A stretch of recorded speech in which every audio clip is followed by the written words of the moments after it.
1,000 years ago, beasts from the Black Abyss invaded the human world. But when the monuments appeared, they gave humanity a small chance to survive. These monuments granted people special powers called professions, and humans began fighting back. After leveling up over time, humans finally managed to push the beasts back into the Black Abyss and reclaim their land. Since then, Huaxia built its provincial capitals around the 9 monuments. Every year, a special ceremony is held to choose high school students who will become the new defenders against the Black Abyss. But the beasts haven't truly disappeared, they're still lurking in the dark. To stop them for good, the young must grow stronger. In year 53, on job transfer day at the Lintian City Monument Branch, a man stood on stage and announced the start of the ceremony. Soon, the monument would assign professions to each student based on their talents. No matter if they got a combat or support role, they all had a duty to serve their nation, Huaxia. The future rested on their shoulders. The students were excited. After studying for 18 years, they would finally awaken their powers. One student hoped for a combat role so he could join a guild and earn easy money. The guy next to him said being a warrior wasn't that simple. Their school only had a 50% success rate for combat roles. Then they noticed a quiet student nearby and laughed. Lin Tianhao was still asleep during the ceremony. Everyone at school knew him as a lazy slacker. If he even got a support profession, that alone would be a miracle. One of them joked that a useless class like a beast tamer would suit him perfectly. Lin Tianhao then finally woke up. He was the lowest-ranked student at Lintian City High School. After crossing over into this world, he had made it to this day. He wondered what kind of profession he'd receive. The guy who mocked him walked over and asked what profession he wanted. Tianhao answered with a grin. His goal was an S-rank talent or a hidden class. They laughed at him, telling him to stop dreaming. They said he probably wouldn't even get a life-type class. After all, in the last potential test, he only got a C. Based on that, Tianhao knew his chances were slim. His stats were low: strength 2.9, intelligence 2.8, constitution 1.6, spirit 1.7, agility 1.5, and a C potential rating.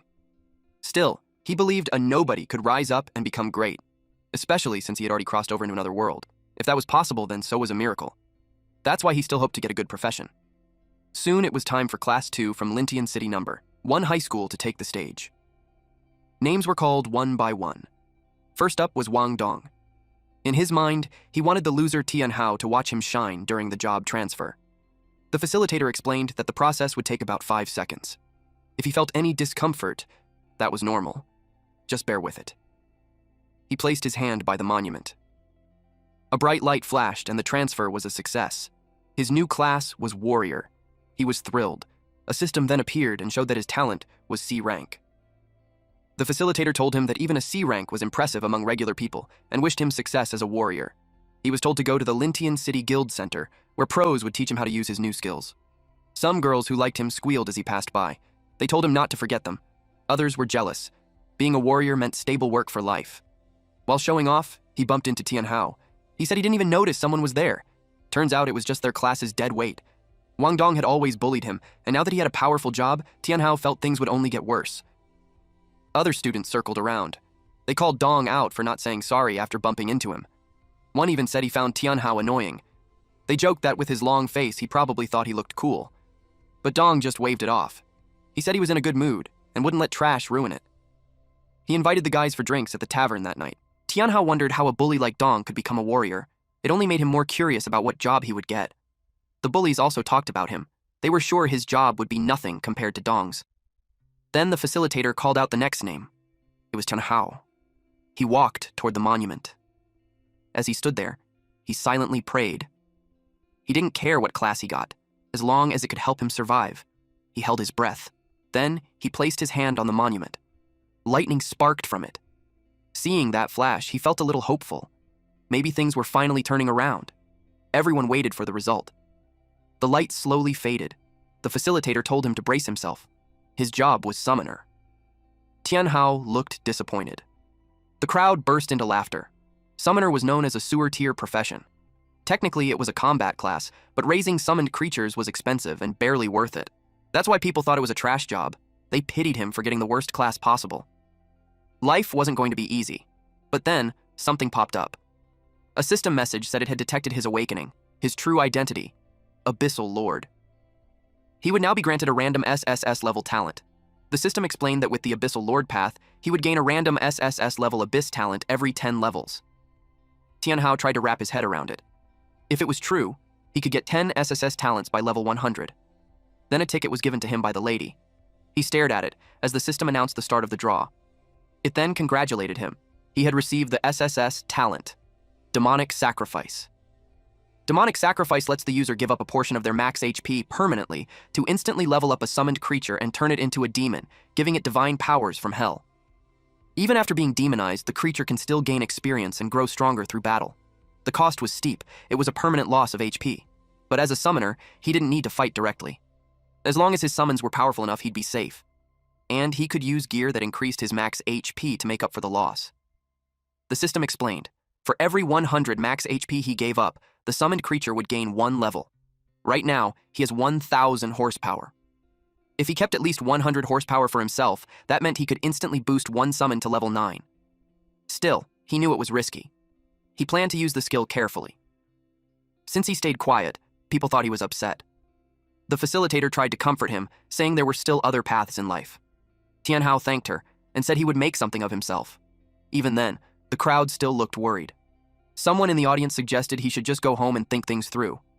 Tianhao admitted summoners were seen as weak and useless, but he had already decided he would become the strongest summoner in the world. A few hours later, he arrived home. His sister asked how it went. He simply answered, "Summoner." She immediately felt sorry for him. She had just come out of the shower and was only wearing a towel. A small towel was draped over her shoulder. Tianhao grabbed it and began drying her hair. She told him that next year, when she gets her profession, she'd become a mage and protect him.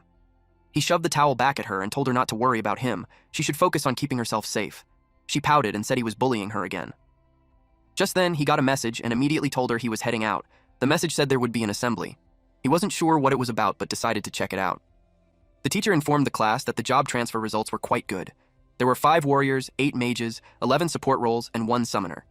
Dong, who was sitting behind Tianhao, scoffed that a worthless person ended up with a worthless class. They mocked the summoner, convinced that being one meant his life was basically over.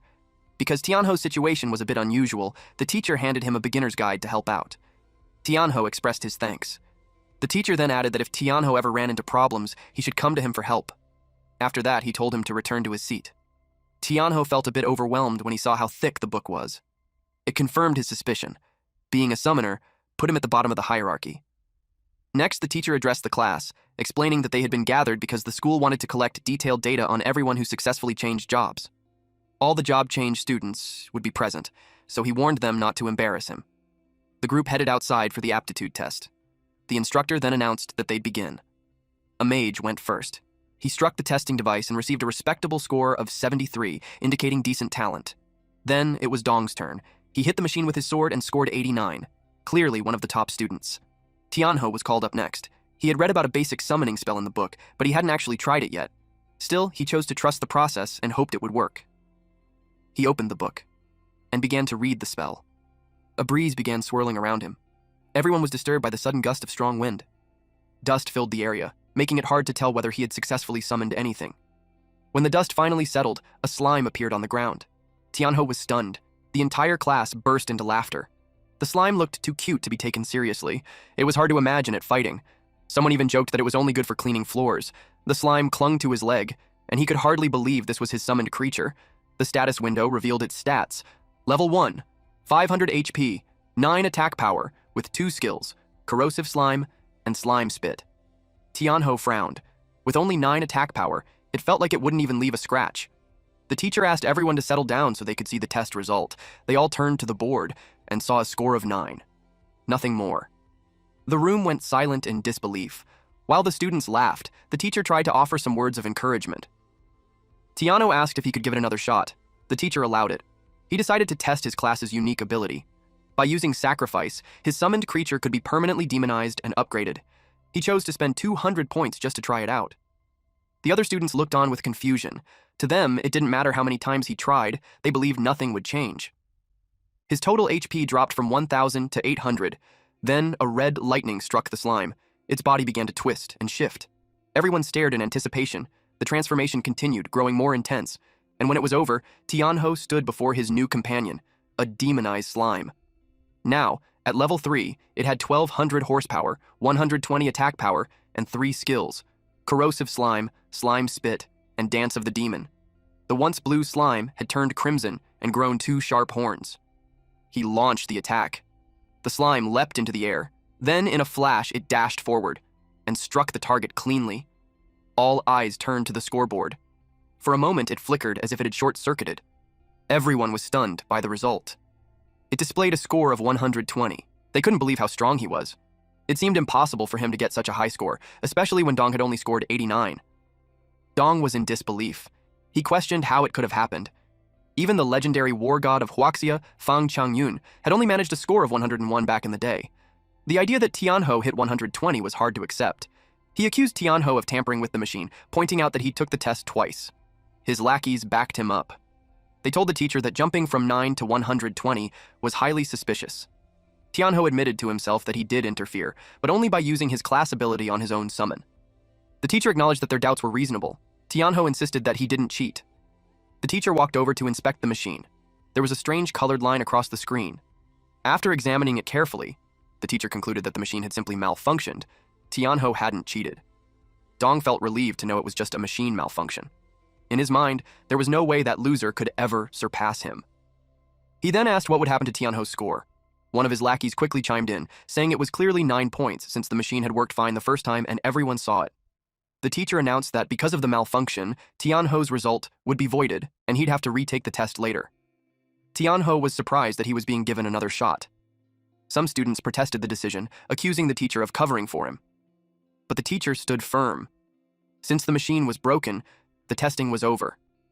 Those who hadn't taken the test, including Tianho, would get another chance once the machine was repaired. One of the lackey's eyes flared red, as if he was about to start something, but he backed down the moment Dong gave him a cold glare. Dong sneered that even if Tianho took the test again, trash would still be trash. He told him to keep dreaming. Then he turned to his group and told them to head back with him to the level 1 Black Abyss. Tianho remembered it as a beginner's dungeon. He figured it would be the perfect place to test out his demonized slime, so he decided to go there too. The group then took their leave. Later, the repairman arrived and discovered the machine had been damaged, by a student no less. When they saw the extent of the damage, they wondered if the school had actually birthed a genius. Nearby, an old man noticed Tianho. He walked over and commented that Tianho's physique was well suited for a summoner. The line struck a chord with Tianho. It felt familiar, though he couldn't remember where he had heard it before. He asked the old man if he was really talking to him. In response, the old man revealed a top-tier summoner's staff, offering it for 300 gold. Tianho was skeptical. To him, it looked like nothing more than a fancy stick, and the price seemed like a scam. But the old man insisted he was only offering it to him because he believed they were fated to meet. For anyone else, he said, the price would have been at least 1,000. As Tianho held the staff, he could feel its power radiating through him. With no proper summoner's guild around, good gear was rare. So despite his doubts, he decided to take it. The old man asked for 300 gold. Unfortunately, Tianho only had 92. He asked if the old man could give him a discount and sell the staff for 92 gold instead. The old man accepted it as a deposit. He explained that with the payment, the staff would be reserved and wouldn't be sold to anyone else. However, if Tianho truly wanted to claim it, he would need to travel to the deepest part of the level 1 Black Abyss maze and retrieve a specific treasure. Only then would the staff be his. Tianho considered backing out, but it felt too late. Deep down, it felt like he had just accepted a quest from an NPC. The old man handed him a paper and said that once he reached the deepest area, everything would become clear. Then he insisted that Tianho place his fingerprint on it. Tianho asked why he was being dragged into this man's personal errand. Eventually, he stamped it. The old man grinned and reminded him of their agreement. Tianho walked away, feeling a little defeated. After he left, someone approached the old man and respectfully called him Elder Fang. The teacher then reported that the testing had been suspended due to the machine breaking down. He suggested the elder return for now. Elder Fang asked if he knew the student. The teacher replied that Tianho was in his class. He felt sorry for the boy, having drawn the short end of the stick as a summoner. He knew the road ahead would be a tough one. The elder nodded in agreement. At the entrance to the level 1 Black Abyss, the air was cold. Towering before him was a massive structure housing a portal. This place, also known as the Cold Valley Abyss, required a team of 3 to 5 people to enter. It was restricted to levels 1 through 10. Anyone outside that range would be immediately purged by the Overseer. Since it had a party requirement, Tianho knew he couldn't tackle it alone. He pulled up the leaderboard. At the end of the monthly rankings, those who reached the top received generous rewards. Currently, the #1 spot on the leaderboard belongs to Fang Changyun. The reward for first place is a beginner chestplate that grants 30% armor, 20% magic resistance, and boosts max HP by 120 points. Tianho recognized it as excellent early game equipment. He quickly realized it was worth fighting for the top rank. Someone nearby noticed him and sneered, asking what a bottom feeder like him was doing there. Noticing that he intended to enter the abyss, the guy mocked him, saying he probably wouldn't survive more than 10 seconds inside. Tianho was growing tired of hearing the same insults. It was Dong and his usual crew. Dong told him to go back home and stick to farming. Tianho told them to mind their own business. They challenged him, pointing out that the dungeon required a minimum of 3 people. Could he even get in? Dong raised his voice, boasting that they had a C-rank warrior and 2 E-rank mages, and asked the crowd if anyone wanted to join their party. Immediately, people swarmed around them. Everyone was eager to join their team. A priest promoted himself, hoping to be picked. Dong selected 2 party members. His lackeys hyped him up, bragging about his strength and their goal of dominating the leaderboard. Hearing that, the new recruits grew nervous, worried they might slow the group down. Suddenly, the portal pulsed and spat out a skull and bones. That terrified the newcomers. Dong's lackeys grinned and warned them to stay close, or else they might end up the same way. The leader then spoke up, saying they should get moving. Tianho quietly watched them disappear inside. He knew Dong and his crew were bad news. The newcomers likely wouldn't make it out alive. While death wasn't permanent, thanks to resurrection, it came with a heavy cost. That's why clearing the dungeon without dying was always the best strategy. Tianho activated his status window and displayed it above his head. It revealed he was a level 1, S-rank summoner. That drew the attention of someone nearby, who nudged his teammates and suggested they invite Tianho to join. But one of the others immediately shot down the idea. Despite the S-rank, he argued that a summoner was still useless. The woman in the group sighed in disappointment. They thought they had found someone promising, only to realize it was just more dead weight. They decided to wait and look for better options. Our MC then spotted someone in the crowd. It was Li Shui, a level 1 bard with E-rank talent. Unfortunately, being E-rank meant her buffs wouldn't be very effective, at least not until she reached D-rank or higher. From the look on her face, Tianho could tell she had been waiting there for days. He walked up to her and asked if she wanted to team up. She blushed at the offer. Tianho extended his hand and told her he planned to compete for a spot on the leaderboard, but no one was willing to party with him. Deep down, Li Shui knew that was a long shot, but he was handsome, and she didn't want to let the chance slip by. So she agreed to join him. Just a few seconds later, they exchanged introductions. Tianho reassured her that once they entered the dungeon, he'd handle the monsters. All she had to do was focus on staying safe. Her eyes sparkled like hearts. The thought that he might be worried about her made her feel giddy. She promised she wouldn't be a burden. Now, they only needed one more member. Suddenly, a loud voice echoed across the area, calling out, "Goddess Qing!" Heads turned instantly. When Su Qing appeared, she drew everyone's attention, especially the men. She was a level 1 druidess with A-rank talent. Many rushed to offer her a spot in their parties, but internally she found them all irritating. A commotion broke out as they fought over her. Tianho recognized the campus belle immediately. To his surprise, Qing seemed to recognize him too. She stopped right in front of him, staring so intently it made him uneasy. In her mind, she was considering teaming up with him. Then, with a playful tone, she acted cute and demanded to be added to his party. The men who admired her were furious and filled with envy. Suddenly, Tianho found himself in a very awkward situation. Qing grabbed his hand and stepped into his personal space without hesitation. The others began complaining, wondering why he was chosen, of all people.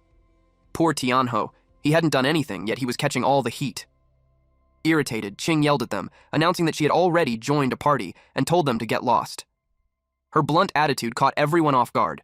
She rushed off toward the portal. Tianho called after her, asking why she wanted to join his team. She answered honestly, she was aiming for the leaderboard and needed 2 carry-ons. If she could take some trash all the way to first place, no one would ever look down on her again. Her choice of words was kind of hurtful. She told them to stop standing around and start moving. Tianho sighed, slightly troubled by the fact that they now had a little princess on their team. Shui quietly asked if it would just be the 3 of them. He confirmed it. There wasn't anyone else suitable to join. He told her that if things ever got too dangerous, she should feel free to leave the party and retreat. They stepped through the portal and into the snow-covered dungeon. The cold hit them instantly. Even with the cold resistance gear Tianho had bought, it didn't seem to help much. Jue offered to cast a low-level resistance aura. She gently plucked her small harp, and a warm golden light wrapped around them. Qing glanced her way and remarked that maybe Jue wasn't completely useless after all. Tianho reminded them that they needed to move quickly. They were here to compete for the leaderboard. Suddenly, a pair of glowing red eyes appeared from the shadows. Tianho stared it down. It was a corrupted wandering wolf. Level 1. Its stats showed 400 HP, 21 attack, 200 agility, 1 defense. Its skills were Plague Spread and Weakened Howl. A tragic creature, its soul was bound to the Cold Valley Abyss, trapped in a broken body. It was considered a standard class monster. Qing recognized it right away. She smiled, saying the timing was perfect. She had been meaning to get some practice in, then she transformed into a spirit cat. Watching her semi-beast form in action, Tianho finally understood what it meant to be a druidess. She leapt and immediately charged at the monster. She slashed at the wolf with her claws. Tianho noticed that the wolf began taking recurring damage. He quickly deduced that her claw attacks had inflicted a bleeding effect. Shui was genuinely impressed by Qing's strength. The wolf dropped loot. Wolf pelts worth 20 gold per bundle and wolf fangs that went for 10 gold per bundle. Qing handed the items to Shui as thanks for casting the cold resistance aura earlier.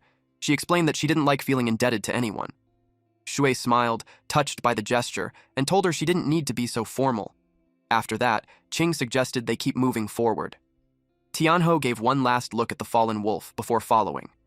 Before long, their path was blocked by 3 more wolves. Without hesitation, Qing shifted into her beast form and charged. She tore through the wolves, cutting them down swiftly. However, handling 3 at once proved to be a bit much. Still, she didn't let it slow her down. She had her eyes set on the leaderboard. Shui grew concerned when she noticed Qing was injured. She offered to cast a low-tier healing spell, but Qing refused. The spell wouldn't restore much health anyway, and she advised Yue to conserve her mana instead. Qing pulled out a potion and took a drink. Tianho gently tapped Shui on the shoulder, offering a silent gesture of comfort. As they continued walking, they stayed alert and scanned their surroundings. Up ahead, Qing unknowingly stepped on a magic circle. Her instincts kicked in. She knew immediately that it wasn't good. In an instant, a massive hammer came crashing down from above. She narrowly dodged it. The weapon had been hurled by a corrupted wandering zombie, an elite monster. It was level 4 with 600 HP, 56 attack, 100 agility, and 5 defense. Its skills included Hammer Strike, Rotting Stench, and Devour.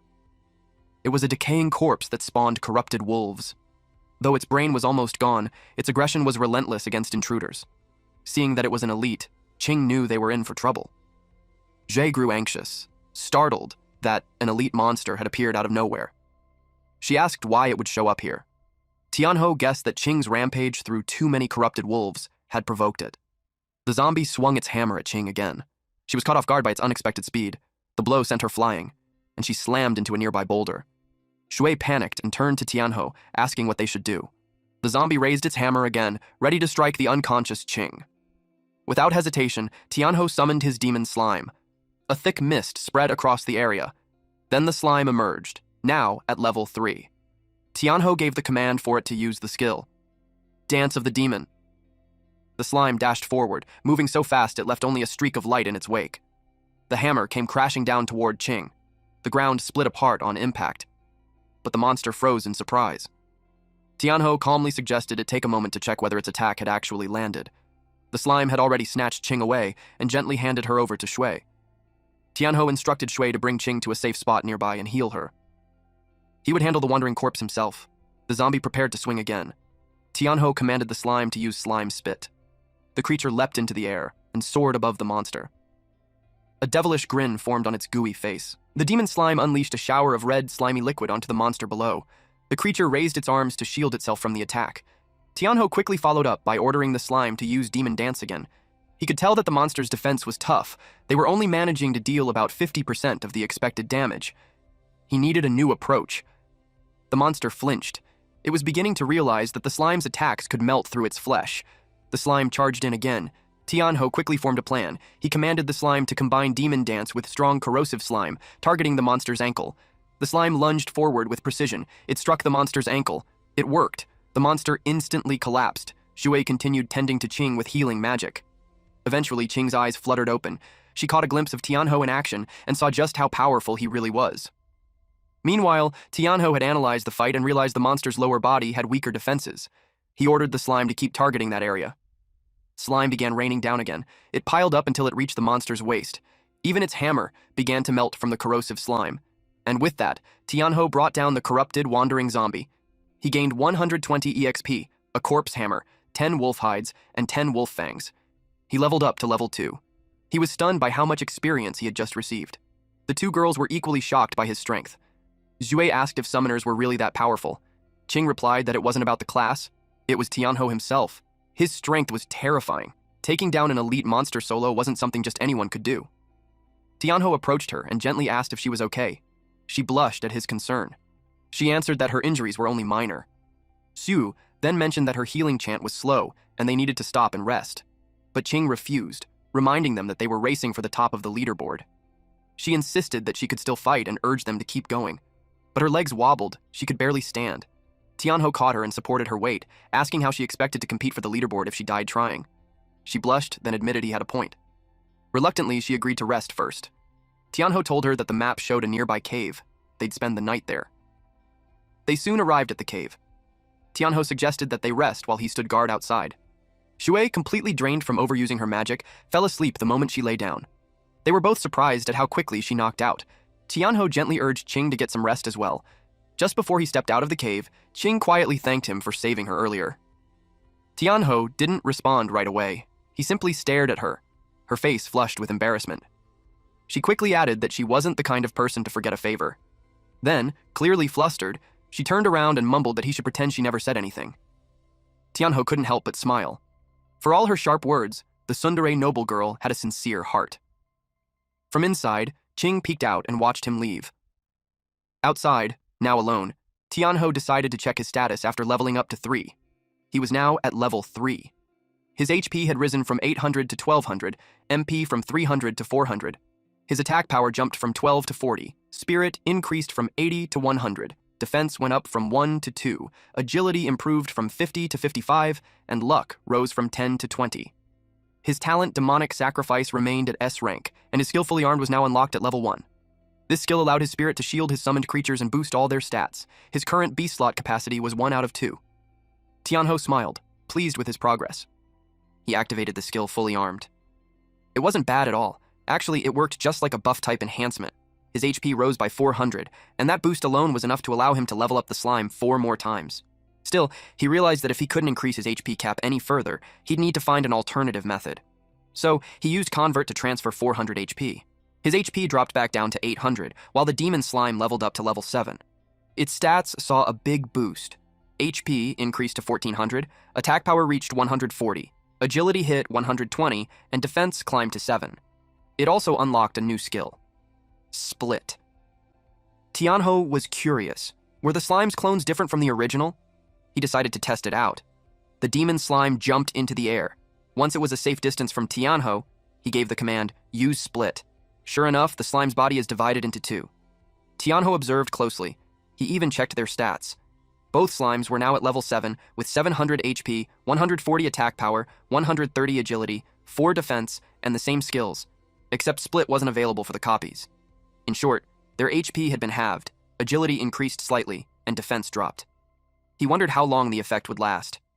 Just then, a timer appeared above the demon slimes. 3 minutes. Tianho was stunned. That wasn't much time at all. Suddenly, he heard something coming from inside the cave. His senses flared. He knew something was wrong. The 2 girls were in danger. He rushed back inside. What he saw made his heart skip a beat. Shui and Qing were facing a massive monster. Without hesitation, Tianho ordered the slime to split again. The slimes lunged forward and attacked. The result, only minus 25 damage. Tianho was shocked by how little effect it had. The monster was a giant snow rabbit, level 8. It had 800 HP, 80 attack power, 500 agility, and 6 defense. It looked bizarre, a humanoid rabbit with the head and body of a rabbit, but walking upright on 2 legs. Snow rabbits thrived year-round in frozen environments, growing dense fur that made them resistant to basic attacks. Xu and Qing immediately broke into a cold sweat. With a 6-level gap between them and the creature, they knew they didn't stand a chance. The snow rabbit opened its mouth unnaturally wide. Then it lunged at Tianho. Qing shouted for him to be careful. Tianho shrugged it off, saying, "It's just a rabbit." The demon slime responded with a shot of slime spit, but while the snow rabbit was charging, it suddenly vanished. The slime attack missed and splattered on the ground. In the blink of an eye, the snow rabbit reappeared, right behind the demon slime, and launched a powerful kick. The blow sent the slime flying across the cave. And just like that, the rabbit was on it again. It landed a punch before the slime could even recover.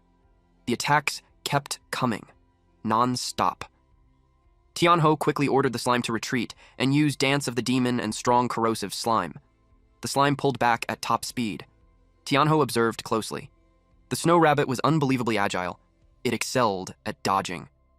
Xue, overwhelmed, asked how something could be that fast. Qing explained that the snow rabbit was known as one of the trickiest monsters in the abyss. Many teams had been wiped out by it. But what puzzled her was why it had attacked them in the first place. They hadn't even entered its territory. Realizing the slime's attacks weren't doing any real damage, Shui suggested jumping in to help. Tianho found himself in a tough spot. Dance of the Demon had been interrupted earlier, and now it was on cooldown. He quickly ordered the slime to fall back, but the creature continued taking hits. Shui, unable to stand by any longer, made a move to help. Qing tried to stop her. She picked up a rock and threw it at the snow rabbit to divert its attention. It struck the rabbit right on the forehead. The snow rabbit slowly turned to face her. Qing froze in fear. The snow rabbit let out a fierce roar. Frantically, she rummaged through her bag and threw a carrot at the rabbit. The snow rabbit's eyes lit up. It instantly transformed into a cuddly, adorable bunny and happily munched on the carrot. All three were dumbfounded. Tianho realized this monster was just hungry. Qing, on the other hand, was baffled. She asked Xue why she even had carrots on her. Shui explained that she brought them as emergency rations for the group, but once the rabbit finished eating, it glared at them again. Sensing danger, Shui panicked and bolted, tossing carrots behind her as she ran. Naturally, the rabbit chased after the trail of food. Tianho knew they were almost out of carrots. If they were going to take the rabbit down, they needed to act fast. He told Shui to toss her bag to Qing. Qing looked confused, but Shui followed the instruction without hesitation. Qing caught the bag. Barely. The snow rabbit's attention immediately shifted to her. Instinctively, Qing transformed into her beast form, then glanced at Tianho and asked what exactly he was planning. She leapt into the air just as the snow rabbit tried to strike her. Tianho had no elaborate strategy in mind. Only one goal: to kill it. The rabbit lunged again, this time aiming both fists at her. She was taken aback by its speed. "Are you ready yet?" she called out to Tianho mid-dodge. He told her to lure it into the cave. In that instant, she understood his plan. Without hesitation, she turned and bolted toward the cave. The snow rabbit charged right after her. As Qing approached the dead end, she was certain the rabbit wouldn't be able to stop in time. And just as expected, it crashed headfirst into the wall. Boulders tumbled down onto its head.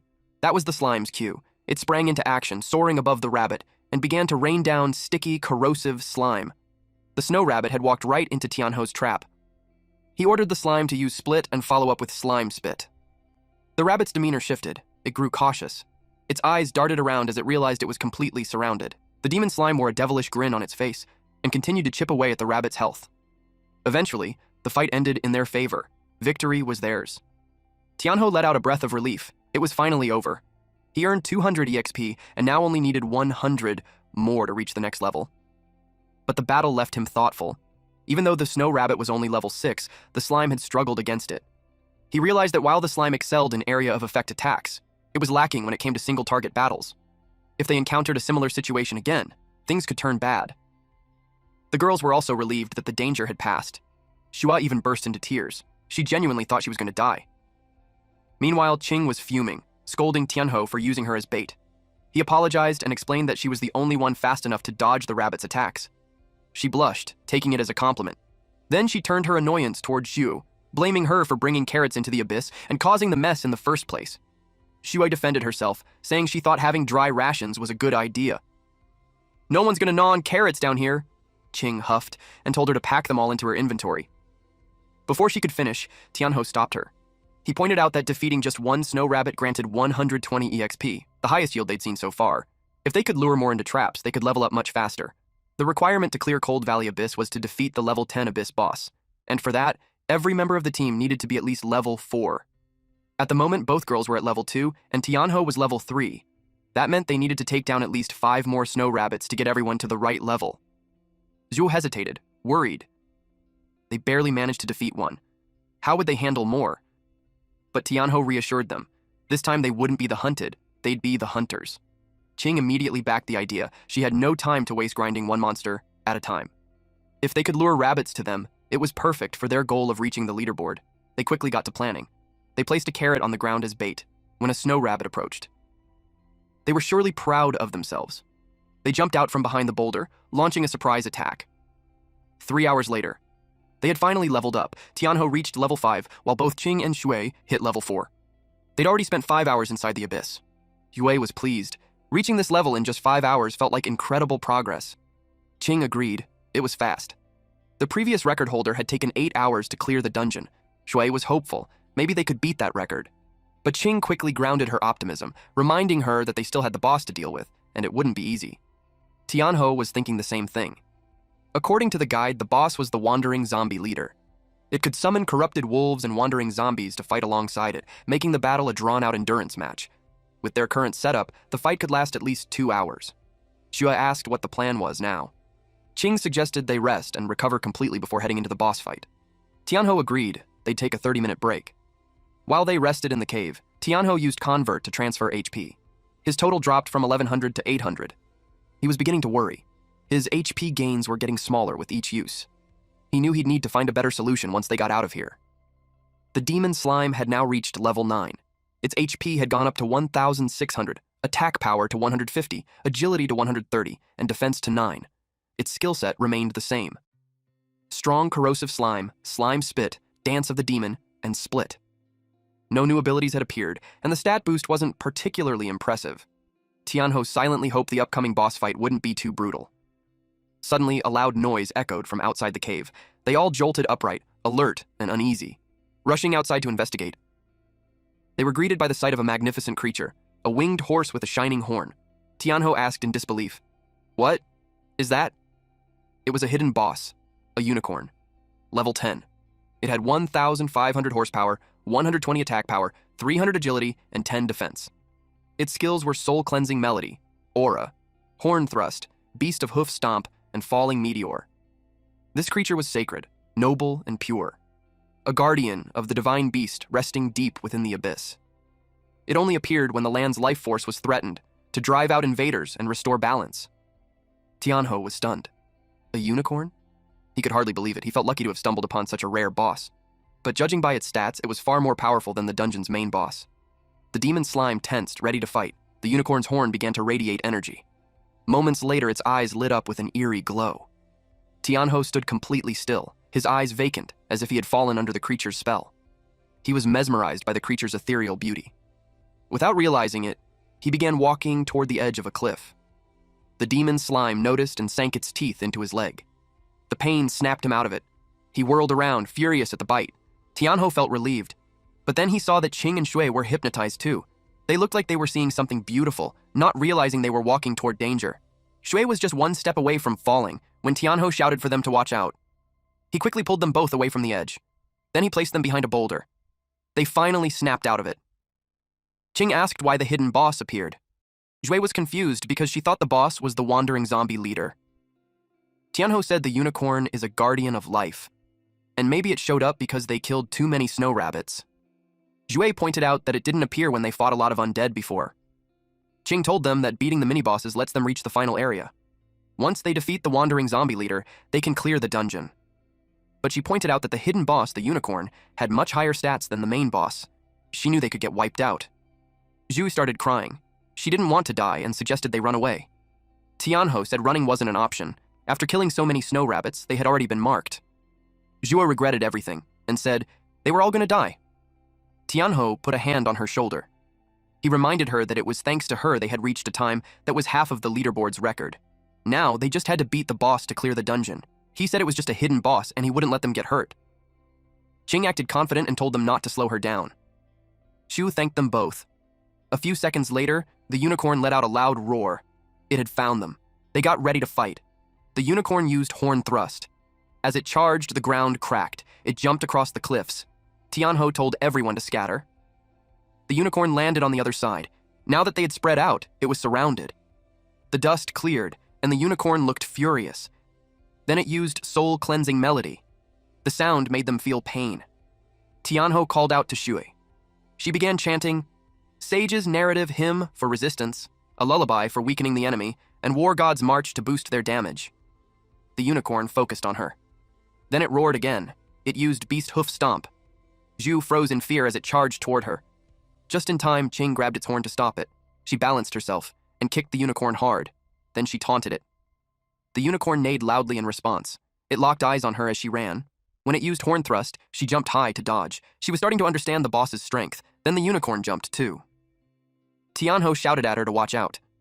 The unicorn stabbed Qing straight in the chest. She was in shock. Shui quickly ran to her. She begged her to wake up. Tianho called for his slime. Seeing what happened, pushed him to fight. The slime leveled up to 9, raising its HP from 1600 to 1700 and its attack from 150 to 160. The unicorn turned to face them. The slime moved in. It got ready to spit. Then it unleashed a rain of spit on the unicorn. Zhu was amazed they managed to hold it back. The unicorn's biggest weakness was dark element attacks, and the demonized slime was the perfect counter. Tianho told it to keep going. It released more slimes onto the unicorn, making it scream in pain. The unicorn tried to escape. It flew up into the sky, but Tianho wasn't letting it run.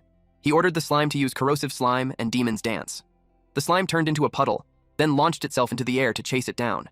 It easily reached the unicorn and got close to its face. The slime blocked the unicorn's path and it got startled. Tianho praised the slime for doing great. The unicorn fell to the ground. It was furious. It let out sonic waves from its horn. Tianho shouted for everyone to cover their ears. While making noise, the unicorn attacked the slime. Tianho told the slime to use split to dodge. It nearly got hit, but just in time. The slime split, and the horn stabbed through the gap. Now there were 2 slimes.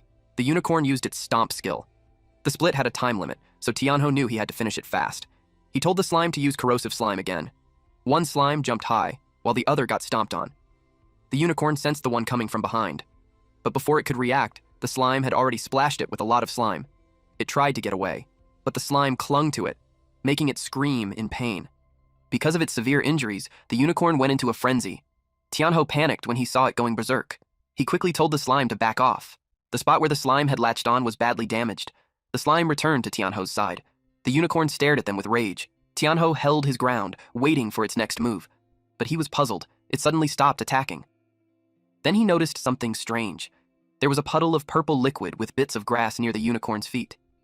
Qing asked why he was just standing there. She rushed in and told him to finish it off. Shui also started moving, but Tianho told her to wait. Qing leapt at the unicorn, and Tianho watched as she finished it off with a scratch. The unicorn collapsed. Qing stood proudly over it, pleased with what she did. The unicorn lay in the puddle, whimpering. Qing stepped back and was shocked. She didn't expect it to be crying. Suddenly, a beam of light came down from the sky. It let out a sound wave that caused them pain. The force was so strong it even made the ground shake and rocks shift. A boulder was about to crush them. Tianho ordered the slime to swallow it. The slime tried to eat the rock. It grew larger to fit it in. Eventually, the boulder dissolved inside it. Tianho praised the slime for doing a good job, but more rocks started falling. The whole place was falling apart. He told everyone to stick close. She panicked when a boulder nearly hit her foot. Qing was handling it. She clawed her way through the rubble. She moved fast, dodging the falling debris. Tianho grabbed Shui while Qing caught up. The slime formed a barrier around them. Qing then asked what was going on. Tianho explained that the guardian had died and the magic was fading. Then he panicked. He saw a boulder falling toward the unicorn. He told the slime to split and protect it. The slime struggled but followed the command. A piece of it rushed toward the unicorn. It moved quickly and covered the boulder. After dissolving the rock, it checked on the unicorn. Then it formed a barrier to keep it safe. The unicorn coughed up blood. Soon, the mountain stopped collapsing. It was time to check on the unicorn. Qing asked what was going on. Tianho explained that the unicorn's blood had healing powers, and the land started to recover when it touched the ground. The unicorn shook. Qing suggested they kill it now so they could leave the abyss. But Tianho stopped her. She asked why he kept getting in her way. Shui noticed something strange about the unicorn as well. Tianho realized it was trying to say something. Suddenly, the unicorn jerked up. Shui flinched. Qing insisted they kill it immediately, but again, Tianho told her to wait. She argued they didn't have time for that. The unicorn coughed up more blood, then it collapsed. They saw something sticking out of its belly. A horn had torn through it from the inside. Qing couldn't believe what she was seeing. Another unicorn had appeared. Qing stood frozen. The once barren land turned lush as the new unicorn came out. She realized the boss could reincarnate, so she rushed in, wanting to kill it before it got stronger. But Tianho stepped in her way. Once again, he told her to wait. She raised her weapon, but Tianho didn't move. So instead, she slapped him across the cheek. His cheek bled. A drop of his blood landed on the unicorn's horn. The horn began to glow brightly. Qing was already irritated with Tianho. While they argued, the unicorn tried to stand up. Then a notification popped up saying a contract had been formed. The two women paused and looked at the unicorn. Tianho turned to see. A golden light floated toward him. It gathered at his third eye. He could now see the juvenile unicorn's stats. Level 1, 600 HP, 15 attack, 100 agility, and 2 defense. Its skills included Soul Cleansing Melody and Beast Hoof Stomp. Tianho was suddenly transported to another dimension where only he and the unicorn existed. This was the outcome he had predicted. He had noticed earlier that the unicorn was trying to protect the baby inside it, but he never expected the baby could become a contracted beast. Now, he had a second summoned creature. Qing asked what was happening. She looked around for the unicorn. Then the ground started to shake again. A huge crack split it open. Qing grabbed Jue and pulled her along, shouting for Tianho to run. But Tianho knelt beside the fallen unicorn and promised that he'd protect its baby. Tianho sat on the lush green grass where the unicorn's body had once been. The system displayed the loot: a forgeable unicorn horn, unicorn mane, venomous unicorn blood, and a Cold Valley treasure chest. He was focused on checking the drops, while the slime behind him tried to warn him the ground was collapsing. The system congratulated him for breaking the record. The rankings had been updated. He expected it. Meanwhile, Qing was panicking. She shouted for him to hurry and come back, but the ground beneath him gave way. The two of them looked on in worry. Tianho started falling. The system asked if he wanted to exit the dungeon. He tapped yes, and instantly, he disappeared. The other two were transported out too. They emerged from the dungeon. Xue thought she was really going to die. A moment later, Tianho appeared. Qing grabbed him by the collar. He tried to calm her down. Everyone around them was checking the leaderboard, causing a stir. It hadn't been updated in a long time, so people were eager to know who made it. Some argued that no one could beat Fang Changyun's record. Then someone stepped out of the portal, and the crowd rushed over, thinking it was the record-breaking team. Someone called Tianho's party and asked if they were the one who just broke the record. A man called him an idiot for thinking that way. Since the group was likely forced to leave, they were sure it wasn't them. It all seemed logical to them. Hearing that made Qing furious, so Zhui tried to hold her back before she caused a scene. People started gathering near the portal. Dong's party stepped out. He mocked Tianho for being kicked out. He walked up and said he didn't expect a loser like him to survive. Then he noticed the campus bell and asked why she was with someone like that. His lackeys told her to ditch Tianho and join Dong, since he was in the combat class. She called them dirty trash and told them to scram. Her words made them furious. Dong called over one of his lackeys, Yunfei. Then he pointed out the massive gap between him and Tianho. Tianho just smirked. He told Dong to open his eyes. That comment pissed Dong off. Then the rankings updated. Tianho took the top rank, and Baldy was left speechless. His lackeys lost their minds because of the result. Dong finally let go of Tianho's collar. Other players were shocked too, especially since Changyun had held the top spot for 3 years. They immediately started looking up Tianho. One of the lackeys couldn't believe someone like him could rank first. Yunfei accused him of cheating. He claimed that Tianho had cheated on a school test before, so he must have messed with the leaderboard too. The crowd started to doubt Tianho, wondering if it was possible. Their trust in him began to fade. Then someone shouted that they were all being ignorant. Yunfei, annoyed by the interruption, demanded to know who said that, but he went pale when he saw who it was. A group of elites had arrived. Peng Yi, a level 7 berserker with B-rank talent. Song Xiaolin, a level 7 priest also with B-rank talent. Yu Hang, a level 7 light magician with B-rank talent. Murong Shui, a level 8 assassin with A-rank phantom veil talent. And their leader Murong Yu, a level 9 swordsman with the golden divine lion skill and A-rank talent. They got overwhelmed when they saw the Murong siblings. For most of them, it was their first time seeing them. They find them so dashing. They could tell that the temperament is worthy of the Murong family's golden divine group. Tianho got intrigued. He saw that the Murong siblings have a title that is difficult to obtain. He wondered why they were there. Unlike the ordinary people, those family classes usually enter the Black Abyss through specific teleportation gates. But there are also family classes who come to form teams and choose to enter the Black Abyss with the ordinary folk. But Tianho saw that they already have a party, so it was a puzzle on what they're doing there. Dong introduced himself to the female Murong. But she snobbed him. Yunfei called her out for doing that. Murong Shui replied that it is sad that such a person has appeared among the holy warriors. Yunfei got angry. Dong stopped him.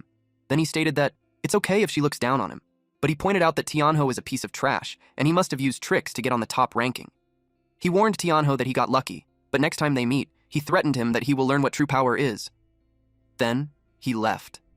Qing was relieved that the barking dogs were finally gone. Yu talked to Tianho, the one who just changed the ranking. He took off his gloves and extended his hand. Our boy was puzzled that he's looking for him. Since he just stood there, Murangshui called him a fool and pointed out that her brother was offering him a handshake. Yu told her to calm down. Tianho said hello, but he looked like he had no idea how to act. Then, Qing grabbed his hand. Then she asked Yu if he's blind. She emphasized that he's already teamed up with her. Yu held back his anger and politely requested her to step aside since he is talking to him. But Qing dragged Tianho because she knew that Yu was trying to snatch Tianho from her. Murong Shui replied that she doesn't want to waste time either, and straightforwardly told them that they wanted him. The crowd was shocked and confused that the Murong family wanted to snatch a summoner, but given that Tianho isn't an ordinary summoner, it made sense.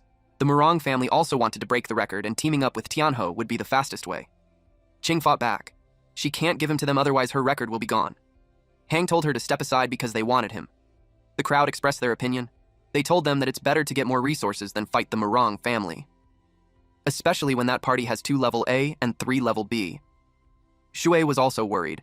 He confirmed with Tianho that he doesn't want to team up with them. Qing replied that Tianho wouldn't dare.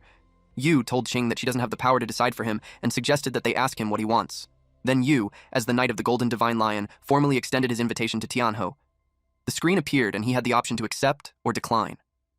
Qing argued that Tianho wouldn't do that, but he replied, sure. Qing's jaw dropped. Shui was surprised too. Then he firmly repeated his answer. Qing asked him again what he said, while Shui asked why. Yu commended him for being wise. Then he prompted him to accept the invitation on the screen. Tianho looked at it. Qing yelled at him not to do it. Yu tempted him by saying that they could break records together, and that's a win-win situation. Tianho pressed reject, and everyone was surprised. Murong Shui asked him what was the meaning of it, but Yu stopped her non-verbally. Tianho told them to relax. He clarified that he's going to join them, but they have to agree to some of his conditions.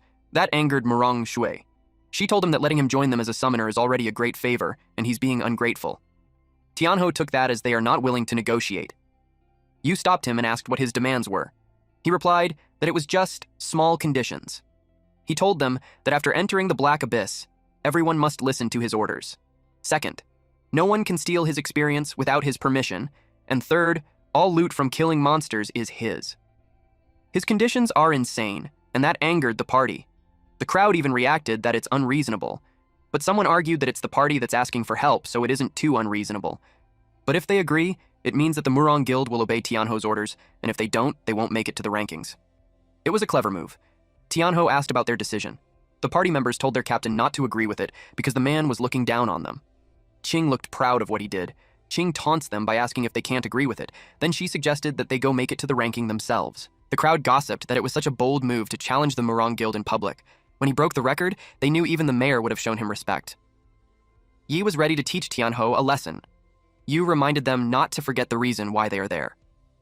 He told Tianho that since he had no intentions of forming a team, he shouldn't tease them. Our MC replied that he can't just stand teams that use their powers to snatch people. His words offended Murong Shui. Yu warned him not to get too full of himself and that he shouldn't celebrate so soon, and they left. Qing also wanted to leave. Murong Shui had marked Tianho as her prey. After that, Tianho wanted to go back to the abyss. He knew that if they entered it 2 more times, they should be able to reach level 10. Suddenly, he sensed the eerie aura.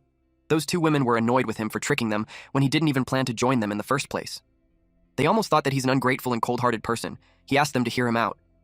It was followed by his loud scream. The women made sure to give him lumps on his head, and they left him to go resupply. The next entry's cooldown timer started counting. It was at 1:23:41. Tianho complained that his head hurts. He didn't expect them to be so ruthless. Since there's still more than an hour before the next entry, he decided to go find a place to rest first. The experience he gained from defeating the unicorn allowed him to reach level 6 just in time. He had no idea what the unicorn's abilities are, so he decided to check it first. He tapped on the screen and summoned it. A bright light appeared. He shielded his eyes from it. Unexpectedly, nothing was there. Our boy was confused about where his summon is. The system notified him that the summoning failed, and he should check the status. Then, it showed that the summoned creature has yet to hatch. He asked if he wanted to confirm hatching. He replied yes. The hatching process started, but it would take 3 days to finish. He had no choice but to wait. Then he realized that he hadn't had the time to check the loot yet. He was excited to see what he got. He was confused when he saw the mail. When he opened it, it contained the historical record gift pack. Then he received a title called The Fastest Man. He wondered what that was supposed to even mean.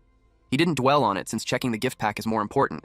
He has to open it for a chance to receive a high-level Black Abyss equipment, materials, potions, etc. He opened it. 2 chests appeared in front of him. One contained a Name Guardian armor which is usable by all classes. It increases HP by +50 and +1 defense. There's also 2 small EXP potions, and the description grants 50 EXP upon use. He was happy with it. He decided to check what's on the other box. His eyes bulged at what he saw. It was a silver-grade ice necklace. It has +50 magic and +10 spirit. It grants +5 ice resistance when equipped, reducing ice-type slow effect by 15%.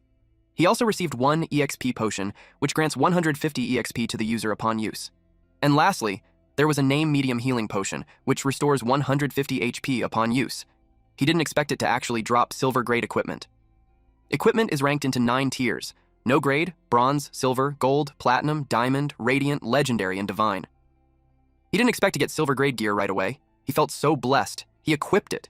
He could tell that it makes so much difference. It made him wear his game face. His stats showed his title, The Fastest Man.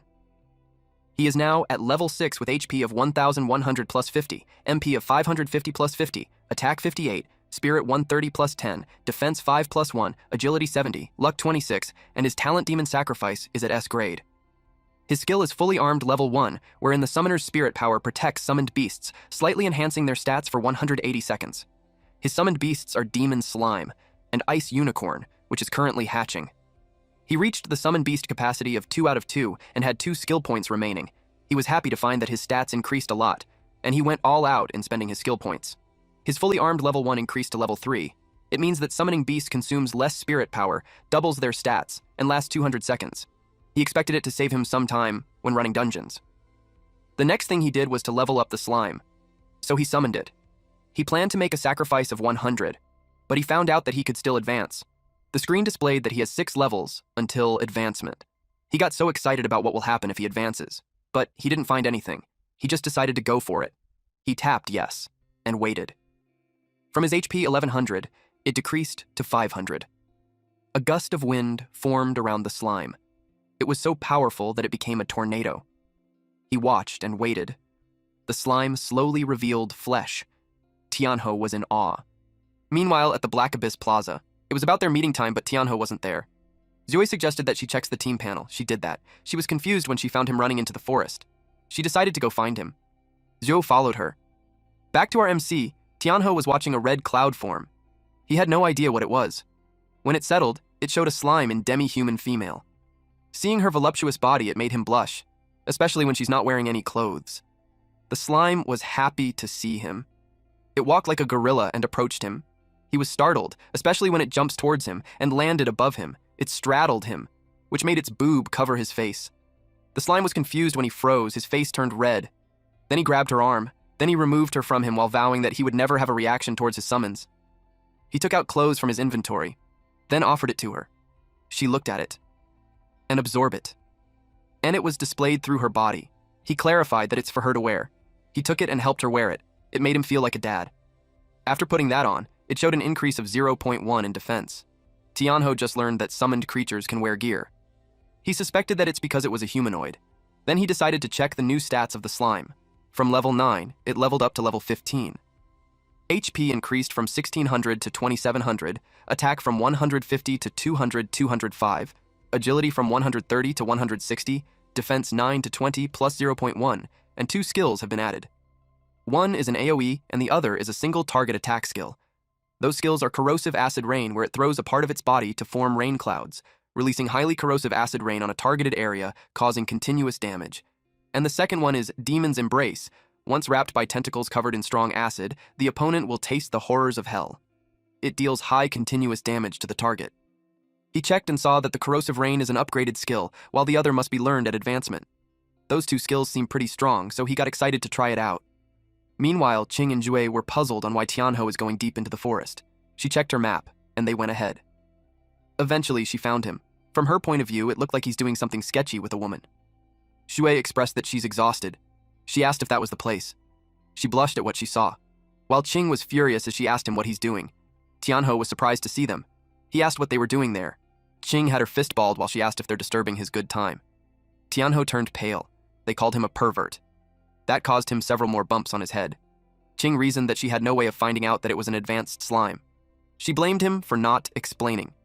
He reasoned that she didn't even give him a chance. Then he asked why they were there. Qing replied that the meeting time was up, so they had to find him to enter the Black Abyss. He explained that he was resting there and forgot to check the time.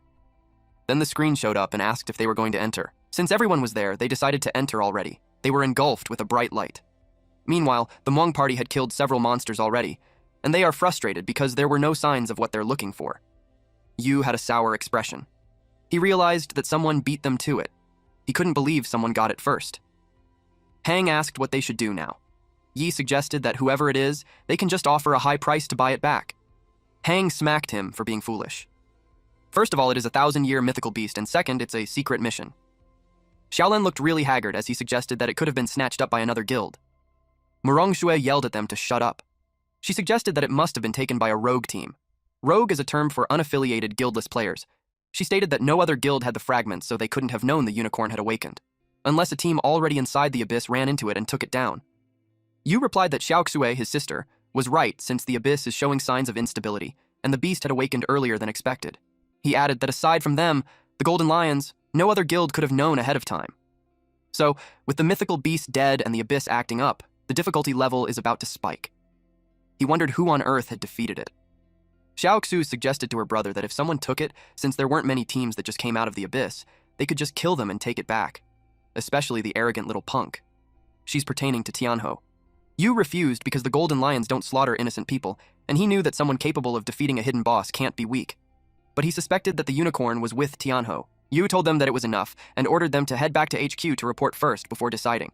He reiterated that they should follow and return to the guild. He stabbed the ground with his sword, and they were enveloped with bright light, which teleported them out from there. Meanwhile, Tianho was freezing inside the abyss. Sui chanted a spell to help with it. Qing told them that they should move fast. Tianho is getting annoyed with her princess attitude. This bitch. They traversed the forest. They arrived at the place where the first corrupted direwolf spawned. Qing wanted to use them as her warm-up. The grass made a rustling sound. Qing was fired up to fight. Suddenly, the direwolves appeared. Shui was surprised that there were 5 at once.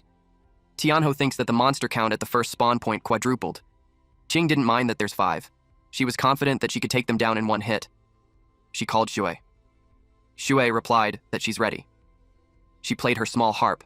Her music affected those monsters, and Qing ended them in one strike.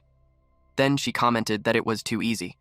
They observed that Qing's upgraded damage is nearly hitting 400 in a single strike. She really proves herself as a combat class. Tianho looked like there's something on his mind. Qing stated that no matter how many monsters there are, she would take it down one by one. Tianho wanted to know why there are more direwolves. He asked if it was just a coincidence, but Qing and Shui didn't bother about it. They called him to hurry up. Tianho knew that his question would be answered on the next spawn. The sky turned dark. Tianho could sense that there's something strange. Qing told Shui to keep buffing and she'd clear the place. Shui asked her to calm down. Tianho was spooked. The ground shook, the snow swelled, and a monster appeared. Tianho realized that these monsters were hiding beneath the snow, and they were in hunting formation. They were now being surrounded. Plus, there's too many of them too. Shui got worried. She asked what they should do. Tianho could tell that the attacks aren't random. He suspected that the monsters had developed intelligence. The monsters started attacking. Qing helped Shui to get up quickly, while Tianho just stood there. He took a deep breath and faced the large monster, while the direwolves attacked him from behind. Even Qing got scared. She thought they're done for. Even when the wolves were ready to eat them, Tianho could still smirk. Then he raised his hand and yelled for the demon slime. Now, the party is about to get started. Meanwhile, at the Abyss Plaza, the skies turned dark. The people there were alarmed, since the ground shook, and when they looked at the entrance, there was a movement. Someone begged for help. Several people were thrown out, but their bodies were already dismembered. That surprised everyone. Some even vomited. They asked what the hell happened. A man with his lower half cut off informed them that the abyss was erupting. They were left confused. These men who were in uniform asked what an abyss eruption was. The screen showed that the deceased workers were being transported to the Hall of the Fallen, and when they checked the surroundings, all of them were dead. The portal kept spitting skeletons. The people were frozen in shock. Suddenly, the screens appeared. It showed that the abyss difficulty has changed. It has been a nightmare. It was too dangerous, and a lot of the people knew that they couldn't handle it. They hurriedly decided to notify the mayor. A policeman took out his radio. Meanwhile, inside the abyss, Tianho was surrounded by direwolves. He summoned his slime.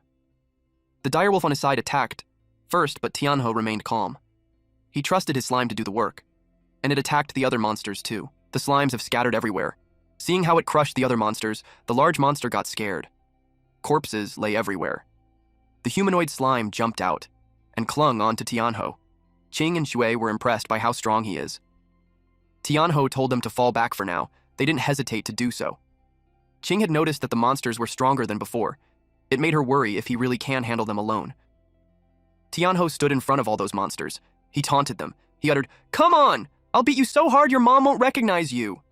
In response, those monsters roared loudly. It was freaking effective. The direwolves howled as it ran towards him. One of them planned to bite his leg. He ordered Slime to hold them off. She remained clinging to him while doing what was told. The direwolf had its eyes on them, and it attacked. Shui got worried since Tianho is being attacked from all sides. Qing knew that the Wolf King and the direwolves are on a whole different level. It would mean that he's in real danger now. Tianho told the slime to defend. It created something like a large tentacle, and that formed their defense. The direwolves bit into it, instead of Tianho. Qing and Shui were surprised to see that. The direwolves received damage just from biting into it. They saw that it was losing HP. It was because the slime mucus is corrosive. Another direwolf attacked and intentionally bit into it. It ripped the slime apart while only receiving low damage. Tianho commented that things are getting interesting. Shui asked what they should do since the defense line is falling apart. Qing told her to keep healing her. More monsters attacked Tianho. They ran towards him while others clung on to the tentacle-ish barrier. The women need to be careful since those monsters are rushing in. The monsters continued to receive damage just from biting the slime. Tianho noticed that those monsters were working in coordination. He's now confident to say that they had developed intelligence. Two large monsters were about to attack him side by side. Shui came out from hiding and yelled at him to watch out. Qing pulled her aside and yelled if she's crazy. Shui was worried for Tianho. Qing replied that she'll think of something, but she was in a pinch. She had a vial with red liquid, and she felt that she had no choice but to use it. It was a vitality potion that temporarily enhances physical stats for 1 minute. The downside is that she would take double damage after the effect ends. She just went for it. She opened the vial and closed her eyes as she started to drink it. Tianho told the slime to strike now. Shui and Qing were puzzled on what's going on. The monster lost its balance. They were surprised that it got blasted away, and it fell on the snow. Slime and Tianho came out unscathed. Tianho gathered his power. He raised his hand in the air and activated the skill embrace of the demon. It dealt powerful damage to the monster, and the monster's body dissolved. Only the bones remained. The system notified him that the zombie Wolf King had been slain, and experience would be rewarded. Jui celebrated, while Qing couldn't believe that he actually crushed a level 10 zombie Wolf King with his bare hands. The direwolf whimpered in fear. The zombie monster beside it glanced at it and hammered it. Another zombie monster approached, and their bodies fused. It is a fusion skill called Rot Hammer Storm. It steadied its footing and twirled until it created a zombie tornado. Qing couldn't believe that a low-level Black Abyss monster can use fusion skills. After the monsters fused, both their defense and attack power skyrocketed. She was worried that Tianho wouldn't be able to hold out. She yelled at him to watch out. The tornado continued. The slime hugged Tianho's torso and carried him away. He was surprised. The slime was getting sucked into the tornado. When its body touched the tornado, it dispersed and it received damage. Tianho knew that if they got hit, it would be game over. Shui cried and asked what they should do. Qing told him that he doesn't have any permission to die yet. She gripped the vial and drank the liquid. The small pebbles near her were moved when her body got engulfed with fire. She was unrecognizable. She's topless too. Shui couldn't believe her eyes. Qing had transformed into a bear spirit form. She immediately set out and charges directly to the tornado. Xiu froze when she saw the bear. The shock was too much and she passed out. Her body collapsed onto the ground. Qing didn't expect the elixir to let her reach the white bear form. She saw Tianhao getting trapped inside the tornado. She knew she had to help him. She activated her skill, Beast Form, White Bear. She let out a thunderous roar.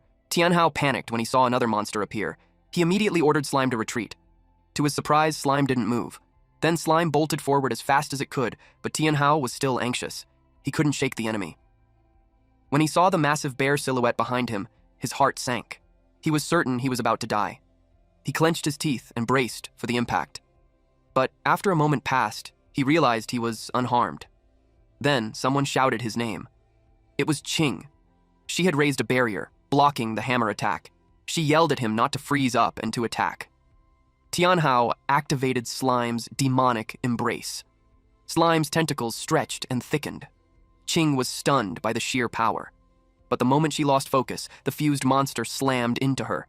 It began to spin and accelerate. She realized it was forming another tornado and shouted for Tianhao to hurry. Tianhao stayed calm. He wasn't about to let them use the same trick twice. He gave a command to Slime. Slime's tentacles shot forward. They wrapped tightly around the monster's limbs and neck. Tianhao clenched his fist. That was the signal. The monster exploded. Qing finally relaxed when she saw the enemy fall. Tianhao thanked her, saying her timing saved his life. If she hadn't arrived, he would have been finished. His health bar was already critical. Still, he couldn't help but wonder why he had never seen her turn into a bear before.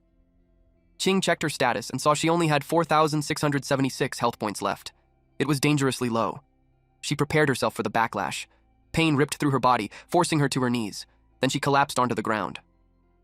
Tianhao rushed over, shocked and confused. Her body partially reverted to human form. She coughed up blood, and Tianhao saw her health drop to just 10 points. One more hit would have killed her. He quickly pulled out a potion from his bag. He helped her drink it. Slowly, her strength returned. The white fur covering her body faded away, leaving her naked. Tianhao let out a sigh of relief when he saw she was okay. As he looked at her, he suddenly felt something soft. When he realized what it was, his face turned bright red. Qing looked confused when he suddenly called her name. Tianhao's face was completely red, and a nosebleed streamed down. She quickly realized she was naked and immediately called him a pervert. He tried to explain that he was innocent, but she punched him before he could finish. He crashed onto the ground. After putting on her clothes, she walked toward him with an angry glare. She accused him of assault and warned him that if he told anyone about this, she would kill him. Noticing her flushed cheeks, Tianhao realized she was deeply embarrassed. She grabbed his collar and demanded to know if he heard her. He quickly said yes and insisted he didn't see anything. Only then did she let go. Still, she warned him to watch his mouth. Tianhao could tell she wasn't joking about the threat. She then went to check on Shui. Tianhao promised he would take the secret to his grave. They found Shui nearby. She was sleeping peacefully, and even snoring. Tianhao was stunned that she could sleep in such a dangerous situation. He shook her awake. She slowly regained consciousness. The first thing she screamed was, "Don't eat me!" Tianhao asked her if a monster that wanted to eat her would really let her sleep that long. Qing explained that all the monsters were already wiped out, so it was safe. Sui hesitantly asked if that was true. Tianhao confirmed it. Suddenly, Sui hugged him tightly, relieved that they were all alive. Tianhao awkwardly said it was all thanks to Qing arriving just in time. His face turned bright red. Qing quickly pulled Sui away. Sui then suggested they discuss what to do next. Tianhao brought up how the Black Abyss had become much harder. Qing agreed. She also noticed the monster numbers had increased, and their strength was far higher than before. Sui asked what they should do. Tianhao suggested leaving the Black Abyss since the situation wasn't in their favor. They all agreed. None of them wanted to risk their lives recklessly. Tianhao opened the system screen. A warning appeared. Exiting early would cause a level reduction penalty. Even so, he confirmed the exit. It failed. All of them froze in shock. Then they noticed the Black Abyss difficulty had changed. It was now listed as a special difficulty. Nightmare. Zhui trembled, realizing they might be trapped. Qing told her not to panic. Even if the difficulty increased, it was still the beginner Black Abyss, and it wasn't unbeatable. Tianhao agreed. The level cap hadn't changed, only the difficulty. Shui argued that even normal monsters were already incredibly tough, let alone the bosses. Tianhao suggested they level up to level 10 as quickly as possible first. He didn't say it out loud, but a bad feeling lingered in his chest. Qing told Shui to follow her. Shui looked confused and asked why they weren't staying together. Tianhao explained that splitting up meant they wouldn't share experience, allowing them to level faster. Since he didn't fight directly, staying with him wouldn't help much. She understood. She went with Qing and told Tianhao they would regroup once everyone reached level 10. Tianhao was left alone. An hour later, he had defeated several wolves alongside Slime. He finally reached level 10. But by then, exhaustion weighed heavily on his body. Although the three of them were capped at level 10, the Black Abyss had no limit on summoned creatures. However, Tianhao knew his summons required sacrifices to level up, which made growth far more difficult. The demonic slime was at beginner rank, level 15. It had 2,700 health points, 205 attack, 160 agility, and 20.1 defense. Its skills included corrosive slime, slime spit, demonic dance, split, acid rain, and demonic embrace. Even with that, Tianhao felt his progress was still too slow. He wondered if it was because of his class. He held the title Giant Among Men, and his class was Summoner. At level 10, he had 2,000 plus 50 health points, 750 plus 50 magic points, 80 attack, 170 plus 10 intelligence, 9 plus 1 defense, 140 agility, and 34 luck. His talent was Demon Sacrifice, ranked S tier. His skill was Full Armament, level 3, which reduced intelligence consumption when protecting summons and doubled a summon's stats for 200 seconds. He currently had 2 summoned beasts, Demonic Slime and an Ice Unicorn, that was set to hatch in 69 hours and 34 minutes. He wished the unicorn would hatch sooner. One more summon meant less pressure on him. He checked a book to see if there was a way to speed it up, and he actually found one. While he was reading, wolves suddenly surrounded him. He sensed that a boss was approaching. Snow and debris were thrown into the air as it moved closer. Tianhao grew worried. It felt like the wandering corpse commander had awakened. Then, he heard someone screaming for help. Zhui and Qing were being chased by it. Zhui slipped. Qing turned back to save her. She activated the skill Spirit Cat, Shadow Step. But they were blasted away when the monster attacked. At that moment, Zhui had completely run out of mana. Another attack was coming. Qing stepped in front of her. Suddenly, a strange sensation ran through her body. She couldn't move. The attack landed, dealing minus 2,230 damage. Tianhao immediately ordered his slime to act. The slime formed a net and caught both of them. They barely managed to fall into it safely. Tianhao rushed over and asked if they were okay. Qing groaned in pain. She couldn't feel her arm. Suddenly, a tornado formed nearby. Tianhao looked up. From within the spinning wind, a massive foot and 2 pairs of glowing eyes appeared. When the wind dispersed, a gigantic figure was revealed. This wandering corpse commander was far stronger than before, and it looked completely different. This one almost looked human. This creature was the Winter Valley Abyss boss, Wandering Corpse Commander. It was level 10, with 30,000 health points, 180 attack, 150 agility, and 20 defense. Its skills included Corruption Hammer, where basic attacks applied a corruption effect that caused the target to take 20% more damage from the boss for 10 seconds. It also had Corpse Summon, calling in 2 wandering corpses and 4 wandering wolves every 100 seconds. Another skill was Ice Armor, which formed protective ice armor and increased its defense by 20. This boss was a corpse reanimated by dark power, lurking in the mountain valley and hunting travelers. The glowing crystal core embedded in its chest was its weak point. Qing knew they couldn't beat it head-on and told Tianhao to run. The boss stomped the ground. Their escape route vanished. The system confirmed they had entered battle. Even though it was nightmare difficulty, it was still a beginner boss. Tianhao steadied himself. As long as he could destroy the crystal in its chest, there was still a chance. The boss summoned its reinforcements and ordered them to attack. Tianhao responded instantly and commanded the slime to use demonic dance. The lesser monsters dissolved one by one. The slime surged forward toward the boss. Tianhao activated Full Armament, instantly doubling the slime's stats. Its health rose to 2,700 plus 2,700, attack to 205 plus 205, agility to 160 plus 160, and defense to 20.1 plus 20. It activated Split, Demonic Dance, and Corrosive Slime. Now there were 2 slimes. They began circling the boss. The slimes rushed toward the boss's feet. One of them was instantly crushed under its step. Tianhao's heart skipped a beat. The other slime was struck next. It was sent flying into a boulder and slammed hard into it. It went down. Tianhao immediately ordered it to retreat. That was when he realized it. Slime wasn't enough. The boss summoned more reinforcements. With no other choice, Tianhao attempted the acceleration summoning spell he had just read about. He began chanting. The monster swarmed him as he did. Time was running out. Then, out of nowhere, the monsters were cut down. Qing had returned to help him, but she pushed herself too far and coughed up blood.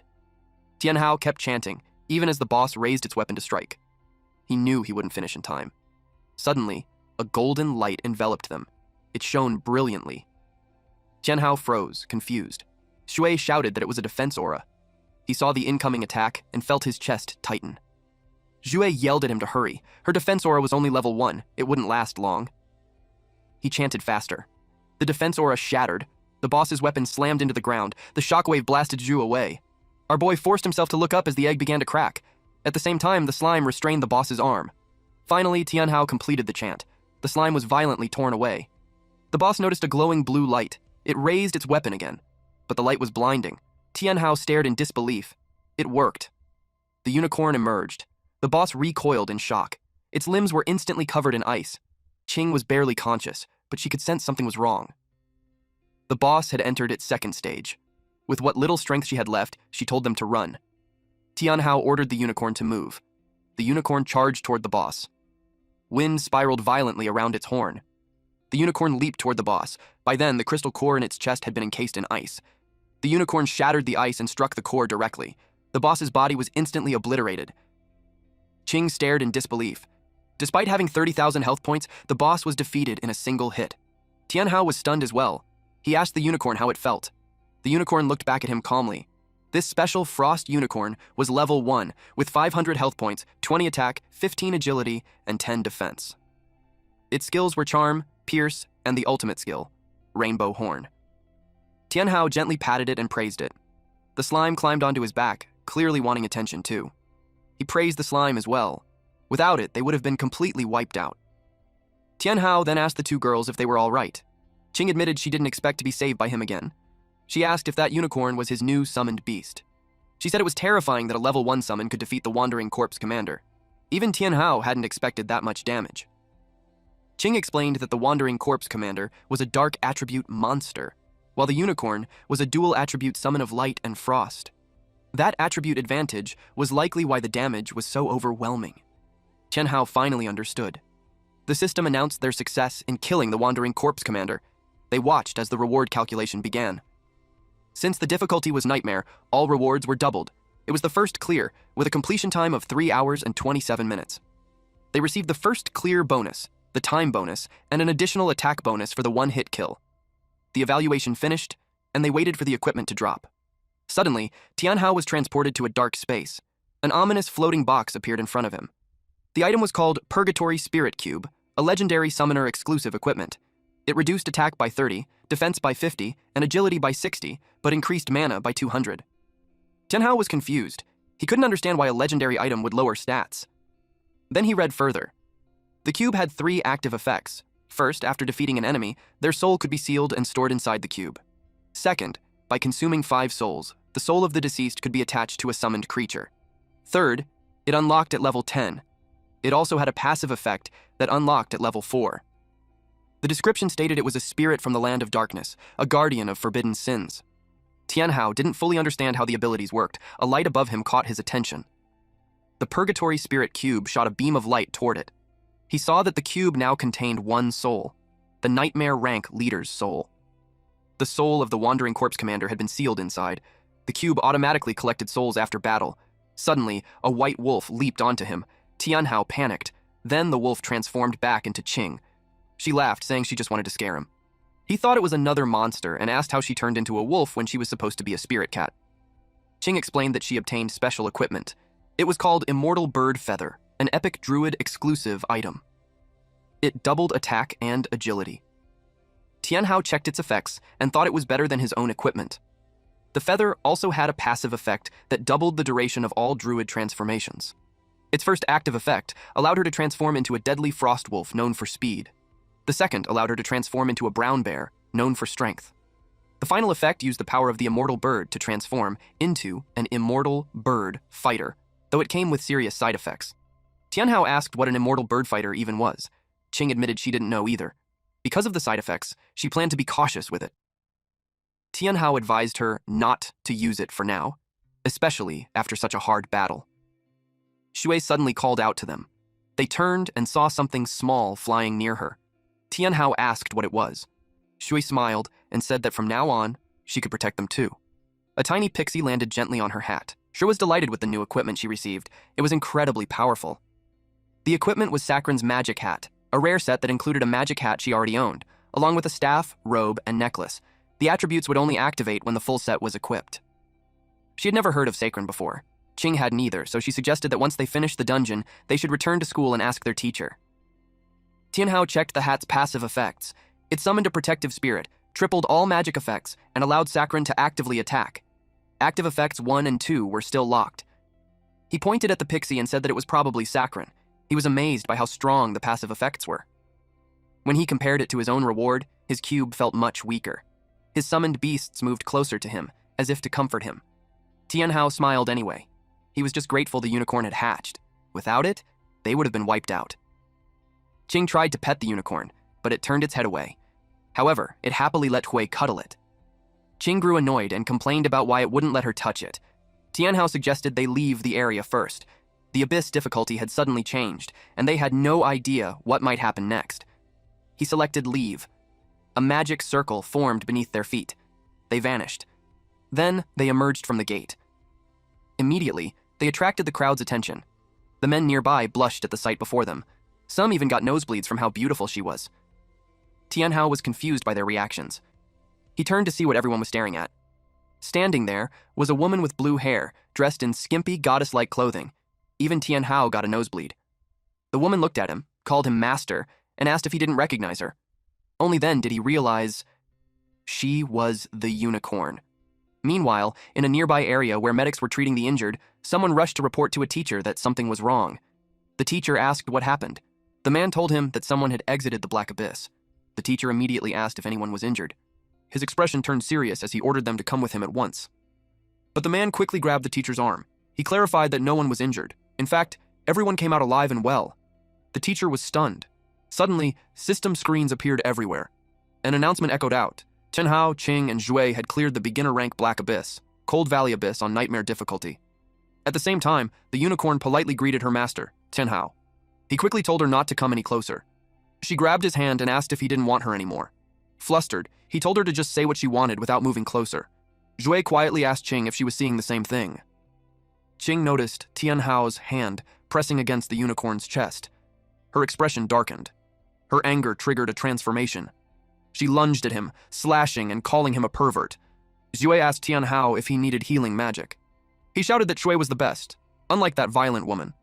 Shui blushed and said it was normal for teammates to help each other. Qing scoffed and placed her jacket over the unicorn. The unicorn suddenly stiffened. Tianhao noticed and asked what was wrong. That was when they saw several men in formal suits approaching. It was the principal. The men all wore displeased expressions as they looked at Tianhao. Before he could say anything, Shui calmly informed him that they were there. The principal heard her. In an instant, someone grabbed them. The principal sensed something was off, but when he turned around, no one was there. Tianhao was shocked. The teacher earlier had hushed him, warning that the principal would discover them.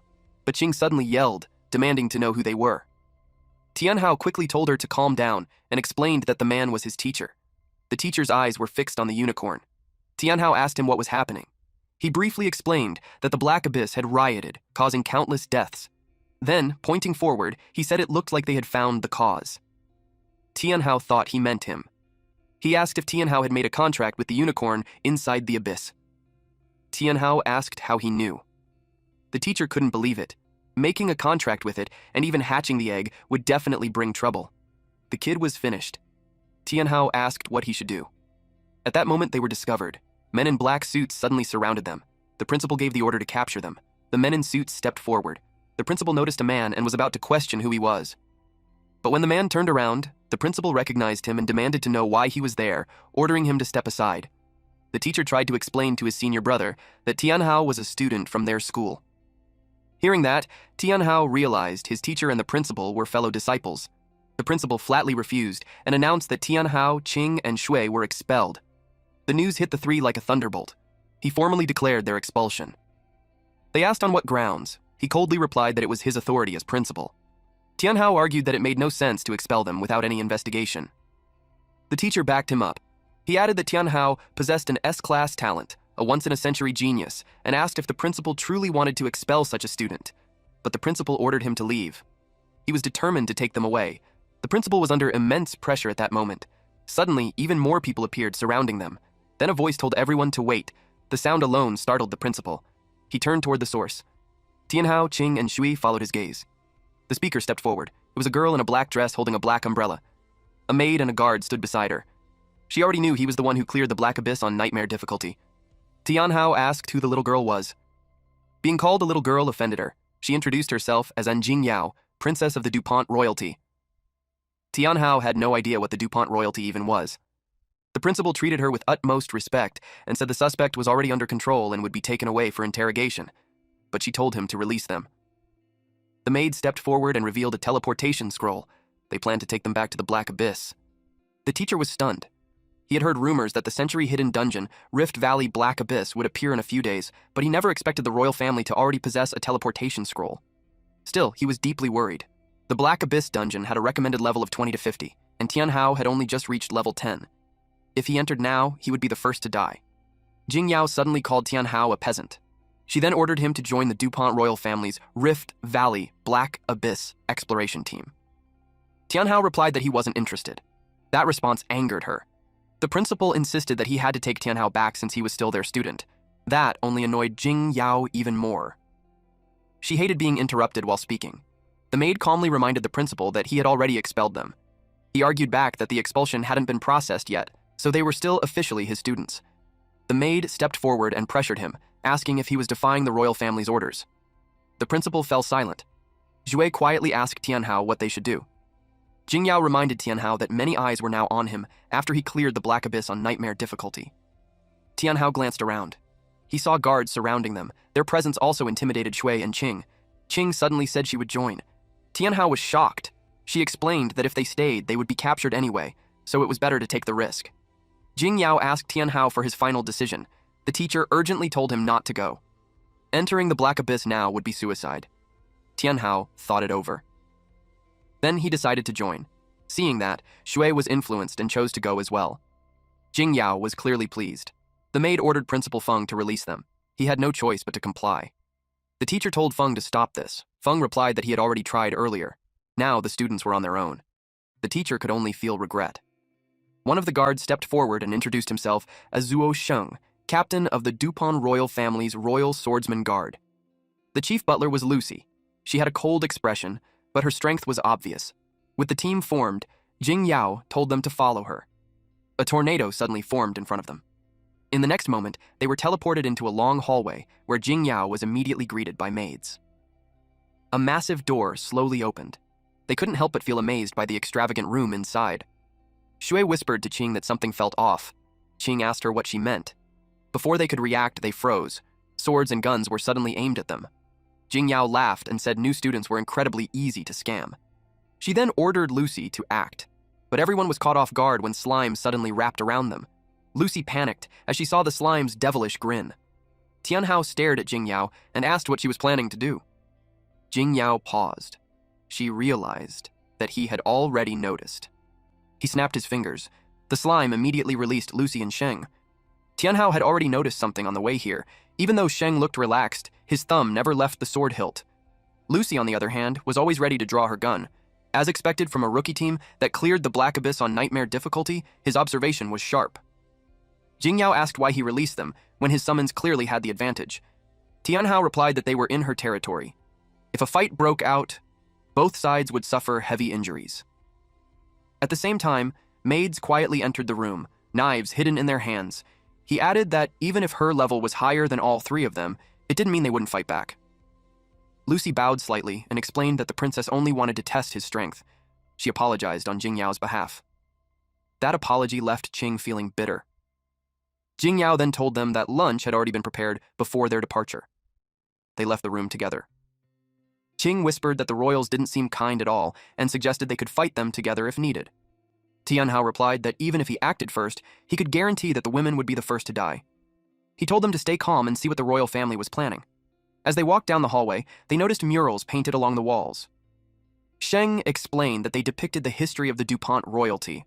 The DuPont royal family had existed for thousands of years, and their founding ancestor was a summoner. When abnormalities erupted in the Dark Abyss long ago, the DuPont royalty allowed 3 royal families to attempt sealing it. They failed in the final battle. During that battle, Jing Yao's great-grandfather had his soul shattered. From that moment on, summoners lost their connection to spirit stones. Because of that, future summoners were branded as useless, and now Tianhao was the only S-class summoner to appear in 1,000 years. They entered the dining hall. It became clear that Tianhao was the true target of all this. She quietly wondered if he was being offered as a sacrifice to the ancestors. Tianhao was stunned and told her she had been reading too many novels. When he saw the dining area, even he felt overwhelmed. Shui and Qing felt the same way. The place was far too luxurious. Once they were seated, Tianhao directly asked how he could help them. Jingyao explained that the hidden dungeon contained clues about the final battle, and she believed Tianhao was the key to uncovering them. Lucy assured him that despite the dungeon's high level, they would protect him. Any rewards obtained would also be given to him. Sheng added that the three of them weren't weak. With crystal-grade equipment, clearing the dungeon was possible. That made Tianhao suspicious. He asked how they knew about their crystal-grade gear.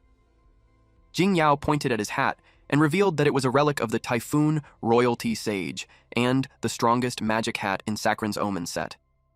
Shui immediately hugged the hat and asked if that was really true. Jingyao replied that she would explain everything during the journey. Since everyone had finished eating, she suggested they leave. Everything moved incredibly fast. The dining table floated into the air. A magic circle was revealed beneath it. Jingyao gave Lucy the order. Lucy stepped into the center of the magic circle. Sheng warned them that it was starting. Lucy channeled her power, causing the magic circle to glow. Her muscles bulged as the energy surged. Then she unwrapped the scroll. A violent wind erupted. Light exploded outward. It swallowed the entire area. They entered the portal. Lucy informed the princess that they would be waiting on the other side. Jingyao asked Tianhao if he was ready. They stayed wary of her. She could tell they didn't trust the Dupont royals yet. Still, she knew Tianhao understood how dangerous the situation was. She only hoped he could see the bigger picture. Then she stepped into the portal. Shui quietly asked Qing what they should do. Qing stayed silent. Tianhao told them they were going in. That surprised both of them. He explained that those people were strong, so letting them do the heavy lifting was a smart move. Then he promised that as long as he was alive, neither of them would get hurt. The words made both women blush. After that, they entered the portal. At the same time, inside the Holy Golden Lion Union. Hang the Magician reported bad news to his superior. He had just received confirmation that not only had the hidden dungeon, Black Abyss, been cleared, but the level 80 Nightmare boss had also been killed. Murong Shui and the others couldn't believe it. Yi exploded in rage. Not only had they lost the dungeon rewards, but even the Nightmare boss rewards were gone. He wanted to take everything back. Just shouted for them to stop. They were already outside the dungeon, and their behavior deeply disappointed him. Murong Shui argued that Tianhao was the reason their mission failed. She asked if they were really just going to let him go. She looked uneasy. Yu remained silent. Suddenly, worried loud laughter echoed through the room. A man walked in, saying he was pleased to see their loyalty. He looked like a magician. Yu immediately acknowledged him as the union's president. The president said he would give them a chance to redeem themselves. He handed over a teleportation scroll leading to the hidden dungeon, Rift Valley Black Abyss. He explained that countless rewards awaited inside. Any adventurer who entered and survived would see a massive increase in strength. The members were terrified. The Rift Valley Black Abyss was a level 10 to 50 dungeon. The gap was enormous, and Murong Shui knew they had no chance. On top of that, the president revealed information from a reliable source. Several major unions and the 4 great royal families would also enter the dungeon to fight over the treasures. Naturally, the Holy Golden Lion Union couldn't afford to stay out. He admitted that at their current strength, they were unfit to challenge the Rift Valley Black Abyss. However, he had an idea. He released his power. A violent whirlwind formed. The members were pulled into it. They staggered as their expressions twisted. Yu raised his hand. With that motion, the wall shattered. Meanwhile, at the portal, Tianhao and the 2 women crossed through. They looked around. Before them stood 2 gigantic statues facing each other, with a massive rift splitting the space between them. The land around was barren and desolate. Jingyao praised Tianhao for being wise. It made her think that the legends were true. Tianhao asked what she meant. She took out a card, then handed it to him. It was a summon card, legendary grade. It can summon 3 shadow soldiers and they will fight until death. He froze. He couldn't believe she had just given him something so precious. She said it didn't matter. None of them could use it anyway. She would rather have him use it and increase their overall strength. Tianhao examined the card, hesitated for a moment, then decided to activate it. Light burst from the card and wrapped around his body. When it faded, 3 women appeared, each wearing an eye mask. One had red hair, one purple, and one blue. Tianhao instantly turned red. They had striking figures, and their outfits revealed far too much skin. The sight alone was enough to make his nose bleed. Qing snapped him out of it when she noticed the blood. Tianhao hurriedly wiped his nose and muttered that the legendary card was huge. He quickly corrected himself and said it was powerful. The three women stepped closer. They called him master and leaned in far too close. Tianhao panicked and told them to stop because he couldn't handle it. Suddenly, Sheng sensed danger. He unleashed a dragon-soaring horizontal slash. Shui and Qing were startled. Lucy immediately rushed to Jingyao's side to guard her. Jingyao commented that Tianhao was still a rookie, since he hadn't noticed the threat at all. Tianhao turned his head. An explosion erupted in the distance. Sheng reported that it was a mad demon hedgehog, a level 30 monster. Shu turned pale. Sheng warned them that this was only the beginning. Several hedgehogs charged toward them. Lucy noticed one getting dangerously close. She kicked its head upward. As it flew into the air, its underbelly opened, revealing rows of sharp teeth. Lucy fired her gun, and it exploded mid-air. On the other side, Sheng faced another hedgehog. He slashed it cleanly with his sword. The remaining hedgehog burrowed into the ground. Tianhao prepared to use his slime. But before he could act, one of the summoned women leaped forward. She swung her hammer down and smashed the hedgehog head-on. Tianhao was stunned. At the same time, two hedgehogs charged straight at Jingyao. She lifted her hands, which glowed brightly. A barrier formed in front of her. Seeing that, Tianhao asked if she was a defense-type class. She clenched her fists. The barrier instantly exploded outward. Then she jumped down from where she had been sitting. She told him she was a high-grade psychic. That made Tianhao pause and wonder if she could hear his thoughts. The noise around them snapped his focus back. Shui had collapsed, and Qing was desperately trying to wake her up while Sheng checked on them. Lucy guessed that Tianhao had many questions, but she told him to focus on the most important thing right now, eliminating the monster ahead. He turned to look. His face went pale as he asked what that thing was. It looked like a massive boar. It let out a thunderous roar. This was the elite Boar King, level 30, with 5,000 health points, 100 attack, 220 agility, and 50 defense. Zhu and Qing grew even more frightened when they heard its level. To defeat a monster like this, an adventurer usually needed to be at least 5 levels higher. Both of them already wanted to retreat. The Boar King locked its eyes onto the group. Sheng took a combat stance. He struck its tusk with his blade. At the same time, Lucy fired from behind, but her bullets barely had any effect. Jingyao followed up by manipulating fire, triggering a powerful explosion. They waited for the smoke to clear. When it did, the Boar King stood there, angrier than before, nearly unharmed. Qing realized that at this pace, it would take them at least 2 hours just to bring it down. Tianhao noticed Sheng's hand trembling. That made him wonder if the monster was really so strong that even the royal family struggled against it. Sheng looked drained as he admitted that he couldn't cut through its hide. Jingyao explained that normal attacks didn't work on it. That was exactly why they had brought Tianhao here. She added that to kill a defensive monster like this, its defense had to be broken first. Sheng and Lucy re-engaged the Boar King. As Tianhao watched, something clicked. The Shadow Army could seep through any opening. If they could penetrate the Boar King's hide, they could kill it from the inside. Jingyao confirmed his thought. That meant Tianhao was the only one here who could finish it. Lucy warned the princess that they couldn't hold on much longer. Jingyao grew worried. Changing the form of the Shadow Army required immense psychic power. Even her grandfather had struggled with it in the past. Tianhao understood. He told Qing and Wei to cover him. Qing partially transformed. She burst forward at incredible speed, drawing the Boar King's attention. Then one of the summoned women leapt into the air. She slammed her hammer down, smashing into the Boar King. Jingyao's eyes widened. Tianhao had already learned how to strengthen a shadow weapon on his own. The Boar King let out a furious roar. The blue-haired summoned woman landed directly on its tongue. The Boar King clenched its teeth in rage as its fury exploded. The Boar King's body was pierced from the inside. Everyone froze as it collapsed on the spot. Tianhao admitted he hadn't expected the Shadow Army to be this effective. Sheng stood there, completely stunned. Lucy was just as shaken. She knew that without bonding for hundreds of years, it was impossible to control a Shadow Army with this level of precision. Jingyao cleared her throat and suggested it was probably just a coincidence. She didn't tell them that the Shadow Army also possessed scouting abilities. Shadowing could move freely through any terrain. It was the most effective scouting skill in existence, and no one had ever fully mastered it. Tianhao asked what she had just said. To her surprise, he had already drawn a map. However, he noticed it was incomplete, and began searching for the missing sections. Jingyao explained that the Rift Valley Black Abyss only opened once every 500 years. The difficulty was so extreme that no one had ever completed a full map. On top of that, Tianhao's Shadow Army level was still too low. It could only scout within a 3,000-meter range.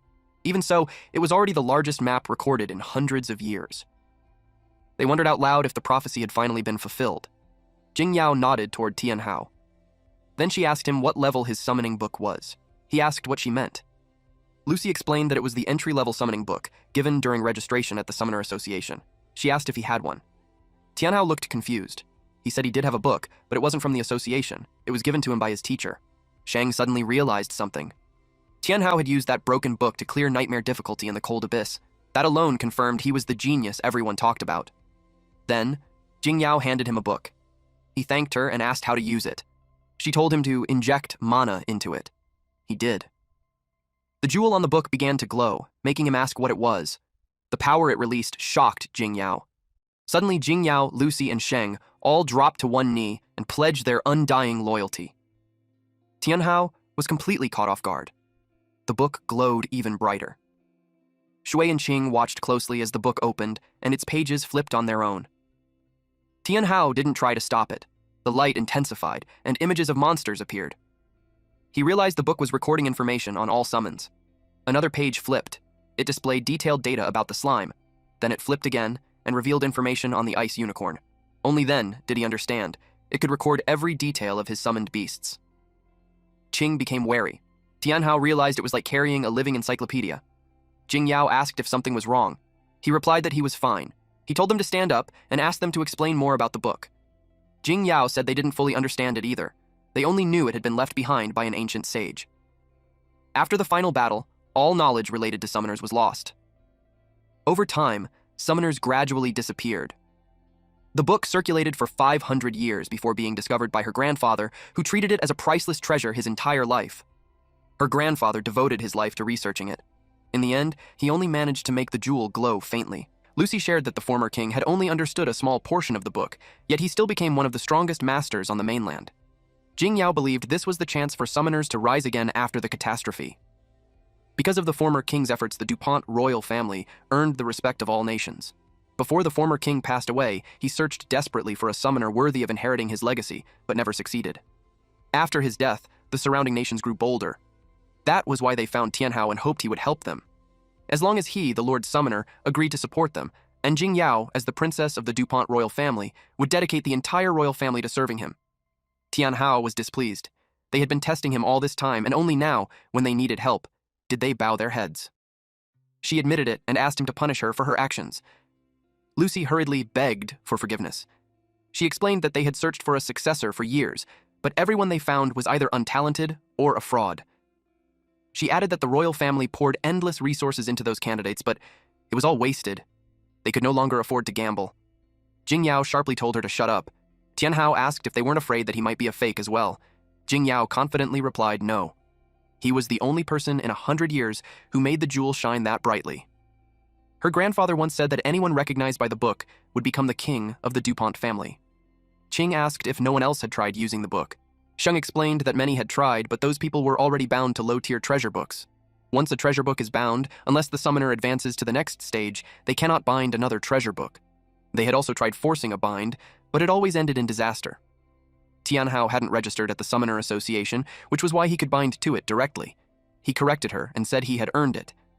Jingyao explained that if a summoner was not recognized by the treasure book, they would die. Tianhao was startled. He realized that failure would have meant death. They could only beg for forgiveness again. He told them to stop kneeling for no reason and ordered them to stand. He said he had no intention of punishing them. They obeyed. Jingyao then asked what was written inside the treasure book. Tianhao remembered that he now had a very thoughtful subordinate. He glared at her, releasing pressure. He told her to read his mind since she claimed to have that ability. It was a test to see how far she would dare to go. Jingyao was terrified. She said that even if she had the courage, she would never do such a thing. He challenged her again, saying that loyal subjects obey their king. In the end, she forced herself to comply. She was instantly horrified. Her legs gave out, and she wet herself. Her entire body trembled as Lucy rushed to support her. What she saw was Tianhao standing at the center of a terrifying aura, with several red demonic figures clinging to his arms, legs, and back. The scene was horrifying. Lucy helped her up and asked what she had seen. She stared at Tianhao. He calmly asked her to explain. She said she saw a red devil descending upon the mortal realm, one that would ignite a massive revolution. Tianhao reminded her to read his mind, not exaggerate. She bowed deeply and said she had seen a red demon standing behind him. He pointed at his shoulder and asked if she was calling it a demon when it only knew how to act cute. She said her grandfather once warned that if the Red Devil appeared, the world would drown in blood and carnage. She began to believe the DuPont royal family existed solely to serve him. Tianhao started to think she was insane. None of it made any sense. He remembered to collect the monster's soul. Taking out his cube, he separated the soul from the corpse. Jing Yao turned pale. Tianhao now possessed 2 elite monster souls. He wondered what would happen if he implanted a soul into one of his summons. Tianhao noticed that she suddenly fell silent. He was caught off guard when she stepped forward and hugged him. Her chest brushed against him. He blushed instantly, his nose bleeding as she promised that from this moment on, she would face any danger for his sake. Qing snapped in anger and yelled at her to let go of him, shouting that he wasn't someone she had the right to hug. Jing Yao fired back, calling her a commoner and telling her to shut up. She boldly claimed that Tianhao belonged to her. That only made Qing even angrier. Tianhao shoved Jing Yao away and yelled for them to stop arguing. He reminded them that they were still inside the rift. Jing Yao happily replied that she understood. He wiped away the nosebleed and asked Jing Yao why she had brought him into the rift dungeon in the first place. She was about to answer. Suddenly, Sheng and Lucy sensed danger. They shouted a warning as an arrow flew toward them. A purple beam shot out from Tianhao's Purgatory Spirit Cube. It exploded on impact. The Purgatory Spirit Cube continued to release eerie mist. Tianhao demanded to know who was there. A voice replied, sounding pleased that it had finally found him. He waited for the attacker to reveal themselves. Everyone was shocked when Song Xiaolan from the Golden Saint Lion Guild stepped forward. They asked how she managed to get here. She smiled and said he had made it difficult for them to track him down, but word spread quickly after he defeated the hidden boss of the Cold Valley Abyss. She loosed another arrow and mocked him, saying he wouldn't be lucky this time. The arrow shot into the sky. Above them, it exploded into a skull-shaped firework. She declared that the Rift Gem now belonged to them. Tianhao asked Jing Yao what a Rift Gem was. Jing Yao glared at Xiaolan with hostility. She told Tianhao she would explain later, and warned him that Xiaolan was extremely strong. Lucy pulled out her machine guns. She intended to end the fight immediately. She opened fire, unleashing a storm of bullets from both hands. Tianhao was shocked by her firepower. Xiaolan simply smiled. She stood still as every bullet bounced harmlessly off her body. Tianhao's face went pale. He hadn't expected the guns to be completely useless. An electric shield formed around Xiaolan. Lucy froze in disbelief. Xiaolan laughed at their expressions. She revealed that she wore a platinum-grade obsidian bracelet, immune to all physical attacks below level 50. No matter how strong the weapon, it was worthless against it. Tianhao began to doubt whether this was really the Song Xiaolan he knew from the Golden Saint Lion Guild. She felt like a completely different person. She raised her hand and activated her skill, Dark Rainstorm. The single arrow she fired multiplied. It rained down on them. Lucy wasn't afraid. Her guns were forged from refined steel and were incredibly durable, so she looked down on the incoming arrows. But to her shock, the arrows pierced straight through her barrier. Several of them struck her body. Sheng rushed to her side and slashed away the remaining arrows. Jing Yao grew anxious. Jue hurried over to heal her. Lucy told them something was wrong with the arrows. Fortunately, she was a cleric with a strong constitution. Otherwise, she would have died on the spot. Tianhao couldn't understand how Xiaolan's strength had increased so drastically. She was now overpowering Lucy, who was already level 30. Xiaolan sneered and told them to stop struggling. She demanded that Tianhao hand it over. If he complied, she might consider sparing their lives. Sheng was enraged by her arrogance and decided to finish her in a single move. He activated the skill, Break, Cross, Slash. Xiaolan responded instantly with her own skill, Void, Piercing, Arrow. She released her bow. The arrows collided head-on with Sheng's slashes. The aura surrounding the arrows shattered his attack. Another arrow followed flying straight toward him. He blocked it with his sword. The impact was overwhelming. His hands trembled violently, and his body sagged from the strain. Xiaolan scoffed and said that level 30 was nothing special. Tianhao noticed that her profession was completely different from before. He asked Jing Yao under what circumstances someone could change professions a second time. She answered that a second job was impossible. Then, she froze. She realized Xiaolan must have made a deal with the Lord of the Abyss. Qing had heard of such a method.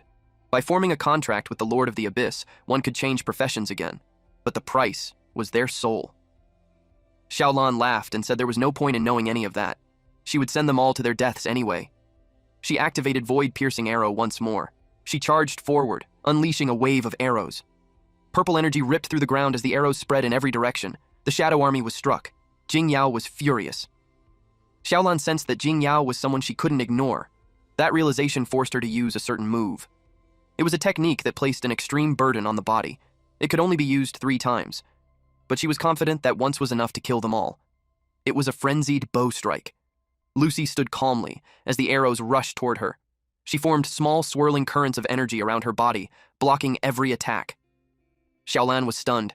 In the next moment, Lucy sent the arrows flying back at her. Xiaolan knew she was in trouble. She dropped into a crouch and endured the counterattack as best she could. Cracks began to spread across her barrier. When the attack finally ended, she breathed a sigh of relief. She was still alive. Lucy glared at her and said she wasn't worthy yet. Xiaolan found her annoying and shifted her target to Tianhao instead.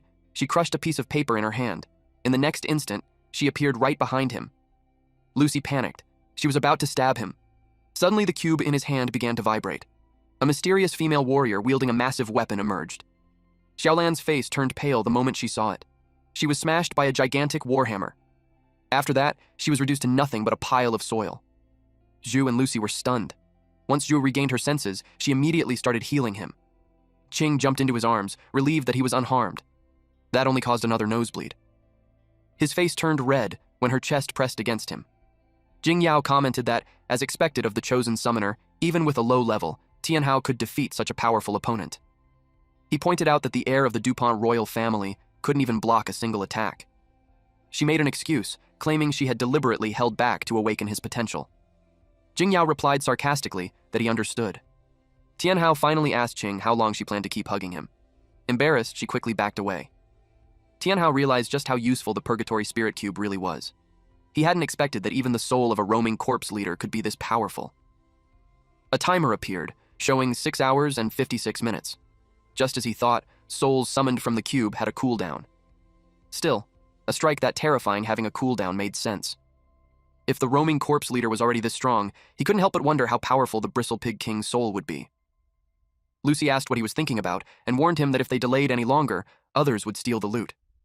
Tianhao asked what she meant by a second job transfer.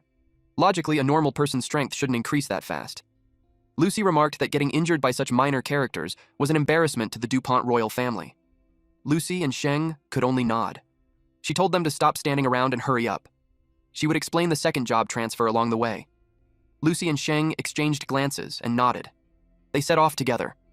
Meanwhile, in a snow-covered land, a blond man chanted. Blood seeped from the ground. It formed a glowing magic circle. The 2 men behind him knelt down, their bodies trembling. He shot them a cold glare. Then he turned his attention back to the magic circle. The men widened their eyes as he pulled a woman out from the pool of blood. He glared at her. She lowered her head in embarrassment. It was Xiaolan. Panic flashed across her face when she saw Murong Shui. She hurriedly explained that it had nothing to do with her. He was furious that she couldn't even defeat a summoner who was only a few levels ahead, even after undergoing a second job change. At that point, she had no more value to him. She begged for forgiveness, but his power was already tightening around her throat. If not for her contract with the Lord of the Black Abyss, she would have died long ago. He gave her one last chance. If she failed again, she would become food. He injected his power into the mummy doll. She thanked him for his mercy. He then left for the burial ground, warning her that she could not fail. She bowed deeply to him. The moment he was gone, anger twisted her face as she swore to kill Tianhao. Meanwhile, Tianhao and his companions entered a dark alley covered with plants and purple flowers along the walls. Tianhao was surprised that such a desolate place could still support plant life. Xue's eyes sparkled when she recognized them as a premium medicinal herb sold in pharmacies. Lingzi grass. She couldn't understand how it was able to grow here. Jing Yao explained that a single stalk of Lingzi grass was worth hundreds of gold coins. Yet here, they grew like wild weeds. Their only purpose was to sustain her life. That last remark caught Tianhao's attention, and he immediately asked what she meant. She revealed that this place was the Rift Abyss's hidden dungeon, and also the final destination of their journey. The owner of the burial ground was once one of humanity's pioneers in the war against the Black Abyss. She stopped there, and told them to see everything with their own eyes. The Lingzi grass here had all been contaminated by monsters, making them unsellable. Xu felt heartbroken. When she tried to pick one, the mushroom crumbled into dust in her hand. Lucy handed her a handkerchief and urged her to keep going, so they continued deeper inside. The path stretched on for a long time. At its end, they arrived at a vast field filled with Lingzi grass. Jing Yao told them that this place was the secret behind the second job change, and also the price paid for opposing the Black Abyss. A naked woman was bound to a tree. Qing asked what that was. Jingyao explained that the second job change was created when the Abyss Lord absorbed the life force of those who changed jobs. The woman, along with all the original team members. They had become nourishment for the Abyss Lord, causing the Black Abyss to fall into its current twisted state. The Abyss Lord stole the life energy of job changers, granting ordinary people the opportunity for a second job change. Anyone who undergoes a second job change has their soul seized by demons. If they disobey, they can be reduced to dust at any moment. Tianhao frowned as he realized she had known everything from the beginning. Now he couldn't understand her true reason for bringing him to the Rift Abyss. She suddenly grabbed his forearm and revealed that her goal was to stop all of it. He asked how he was supposed to do that.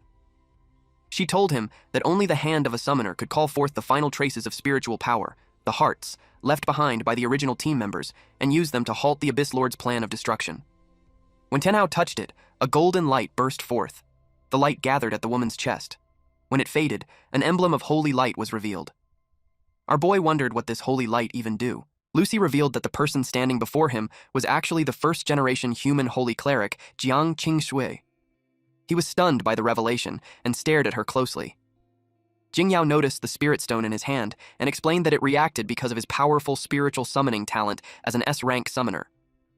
Unexpectedly, Jiang's spirit stone was a protective charm. She suddenly woke up and shouted at them to give it back. They all tensed up when they saw the anger on her face. Tianhao told everyone to step back. At that moment, plants with sharp teeth burst out of the ground. Qing instantly transformed and took a combat stance. Qingshui released her power. Jingyao sensed danger. Qingshui's energy condensed into a single orb. Then she fired it straight at them. They barely managed to raise a barrier, but it shattered. Jingyao and Tianhao were sent flying. They slammed into the mountainside. Jingyao cursed under her breath. Tianhao asked her what was happening. She snapped at him to stop talking and quickly transfer his power to her. She was sitting on his lap and gripping both of his hands, making his face turn red. He asked how he was supposed to transfer it.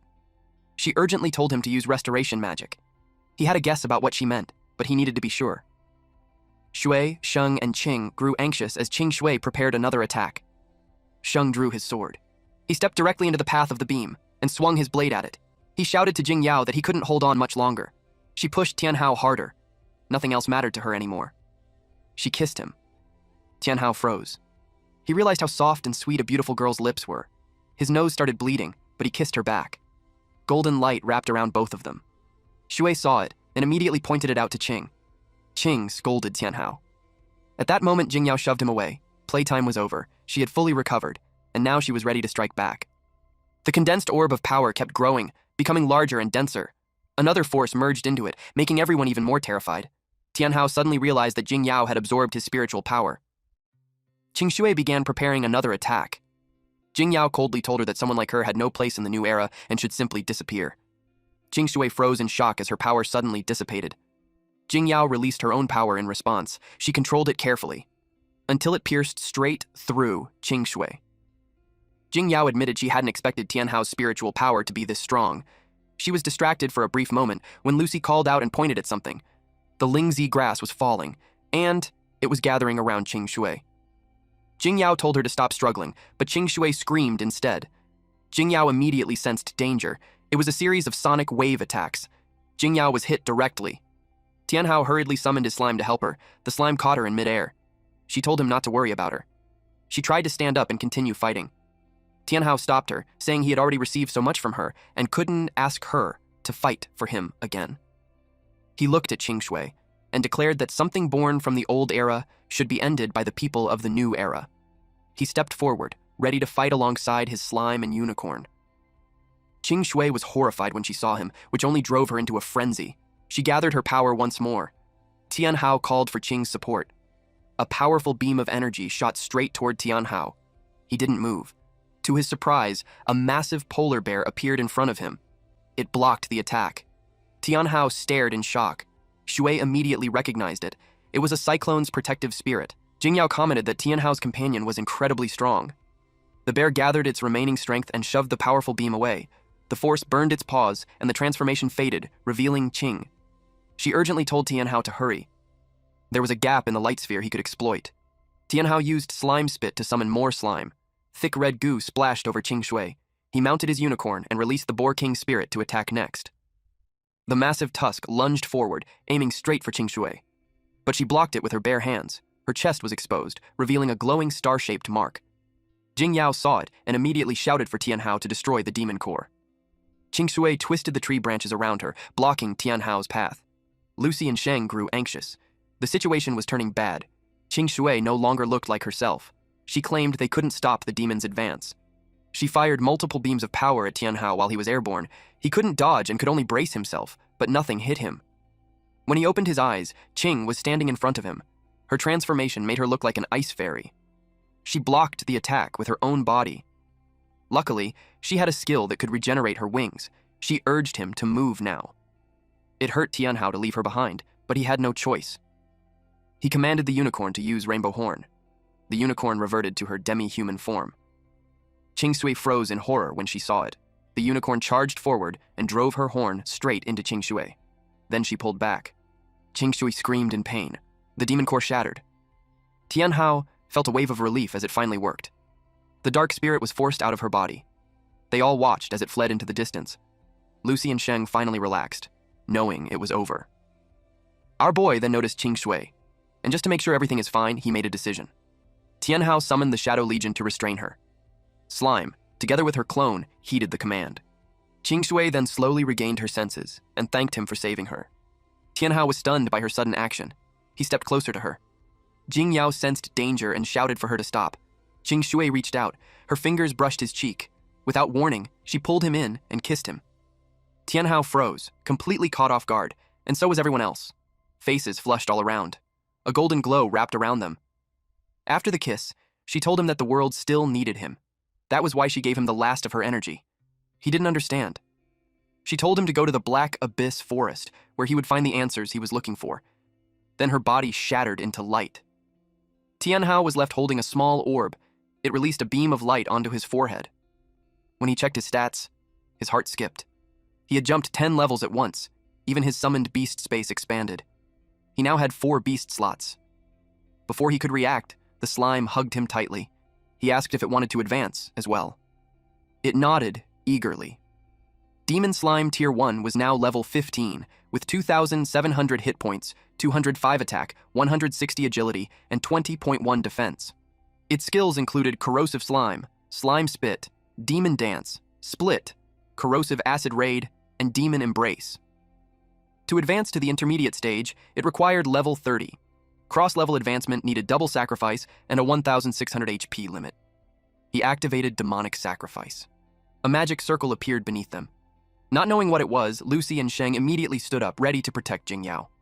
A blinding light burst out. It completely enveloped the slime. When the light faded, Tianhao was stunned. Her appearance had changed. The once childlike slime now had the figure of a grown woman. Our MC couldn't really believe the situation. Slime could speak too. She jumped forward and hugged him tightly. Her chest pressed against his face, making him blush hard. She tilted her head and asked what was wrong.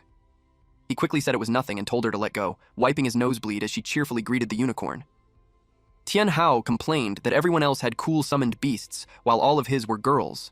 Suddenly, Shui shouted for him to come quickly. Qing was about to pass out. His expression changed instantly. He rushed over and asked what happened. Shui reminded him that transforming into an immortal phoenix came with serious side effects. Jing Yao saw how critical the situation was, but reassured them that the Dupong royal family had healers. Without warning, an arrow flew out of nowhere. It pierced straight through Zhuo's chest. Shui stared in shock and horror as pain tore through her chest. She called out Tianhao's name. Tianhao's heart clenched when he saw her state. Xiaolan appeared. He was clearly surprised to see that she was still alive. A shadow suddenly moved behind Sheng. Sensing danger, Sheng instantly turned around. He slashed at it. The shadow dispersed. It revealed a female ninja. Apparently this lady has also been looking for Tianhao. Meanwhile, Shui trembled as she realized she had been shot. Her pixie desperately tried to pull the arrow out. Shui weakly told Tianhao that she was happy she got to be with him. Lucy caught Shui before she collapsed and told Tianhao to protect her while she cast healing magic. Sheng stood firm, guarding their rear. But the female ninja ignored him. She had only one target, Tianhao. Jing Yao stepped in front of him and told him to run as far as he could. There was still an hour before the teleportation array activated. He was their hope. But he said no. That answer caught her completely off guard. Tianhao was furious that his companions had been hurt. He warned them that there would be consequences. Jingyao grew anxious. He still held Qingshui's spirit stone. If he didn't leave now, it would be too late. But Tianhao chose this moment to test his strength. Xiaolan mocked him, telling him to stop pretending. She said he only escaped last time because she allowed it. She then demonstrated the power she gained after being reborn. Energy gathered around her. Then she released a volley of arrows. Tianhao shoved Jingyao aside. Xiaolan was confident. This attack was stronger than before. But she was wrong. The demon's slime caught the arrow and swallowed it whole. It was a new skill. Elemental Devour. Purple energy surged violently from the demon slime. Tianhao coldly warned them that anyone who harmed his companions would pay the price. He ordered the demon slime to activate Dissolution Field. The slime melted down and spread across the ground like a puddle. Xiaolan stared in confusion. The female ninja sensed danger at the last second. She leaped away as the liquid expanded, but Xiaolan wasn't fast enough. She sank into it and was swallowed whole. The female ninja dropped her kusarigama to the ground. Since the ground was covered in slime, the female ninja landed on the tip of her kusarigama. Tianhao activated Dissolution Field. Digest. Xiaolan screamed, begging Murong to save her. Slowly, her skin dried out, until only bones remained. The female ninja coldly called her useless. Meanwhile, the demon slime happily finished its meal. Jingyao was stunned. Tianhao was only level 21, yet he had already unleashed such a terrifying move. She couldn't understand how he possessed that kind of power. Once the ground was safe to step on, the female ninja retreated. She recalled her weapon. Then she assumed a combat stance. 2 kusarigama appeared in her hands. She merged them into one. The change in her eyes was immediate. Jingyao frowned and asked what was happening to her. Black wings burst from the female ninja's back. She warned them that no one could escape her grasp. She declared that anyone who dared to defy her would die. Tianhao ordered the slime to continue using the Dissolution Field. The slime melted into a puddle again, spreading outward. The female ninja sneered, saying he would soon learn what true hell looked like. Even she looked slightly uneasy. She slammed her weapon into the ground, calling down lightning. The earth cracked open. A gate of hell split the ground apart. Tianhao was overwhelmed by the chaos. The slime began to fall. Mid-air, she reverted to her original form. Luckily, the unicorn caught her. Tianhao rushed over. The slime apologized softly. The unicorn stepped forward and offered to take her place. Tianhao hesitated, and the unicorn noticed his doubt. At the same time, the female ninja changed targets. At first, she wanted Tianhao dead. Now, her gaze shifted to Sheng. Behind him stood Lucy and Shui. She pointed at them and told them to go to hell. Sheng calmly replied that a sword could cut iron, and it could also cut the soul. She unleashed her attack. A bright blue blast tore forward, ripping through everything in its path. Sheng was caught off guard for a split second, but his fighting spirit surged. His arms moved rapidly, deflecting the strike. The female ninja clicked her tongue, impressed by his toughness. Then her eyes widened. Sheng activated the Sword of the Heart ultimate technique, Phantom Swift Slash. In the blink of an eye, he vanished. The distance between them disappeared. Lucy and Jingyao felt hopeful, until they realized the female ninja was completely fine. The ninja mocked the move, calling it nothing more than an amateur trick. Then she grabbed Sheng by the neck. Sheng coughed up blood and lost consciousness. She flung him far away. She was done playing games. She didn't expect Tianhao to attack immediately, ordering the unicorn to strike with Rainbow Horn. In a split second, the unicorn was already on her. She knocked the horn aside with her weapon. She shouted for them to stop, saying she was finished playing. Then she slammed the unicorn away with overwhelming force. The unicorn crashed to the ground beside Tianhao. Jingyao yelled at him to run, warning that it would be too late if he stayed, but Tianhao refused. He still had the Shadow Army and the Purgatory Spirit Cube. She told him those attacks couldn't break the enemy's defense.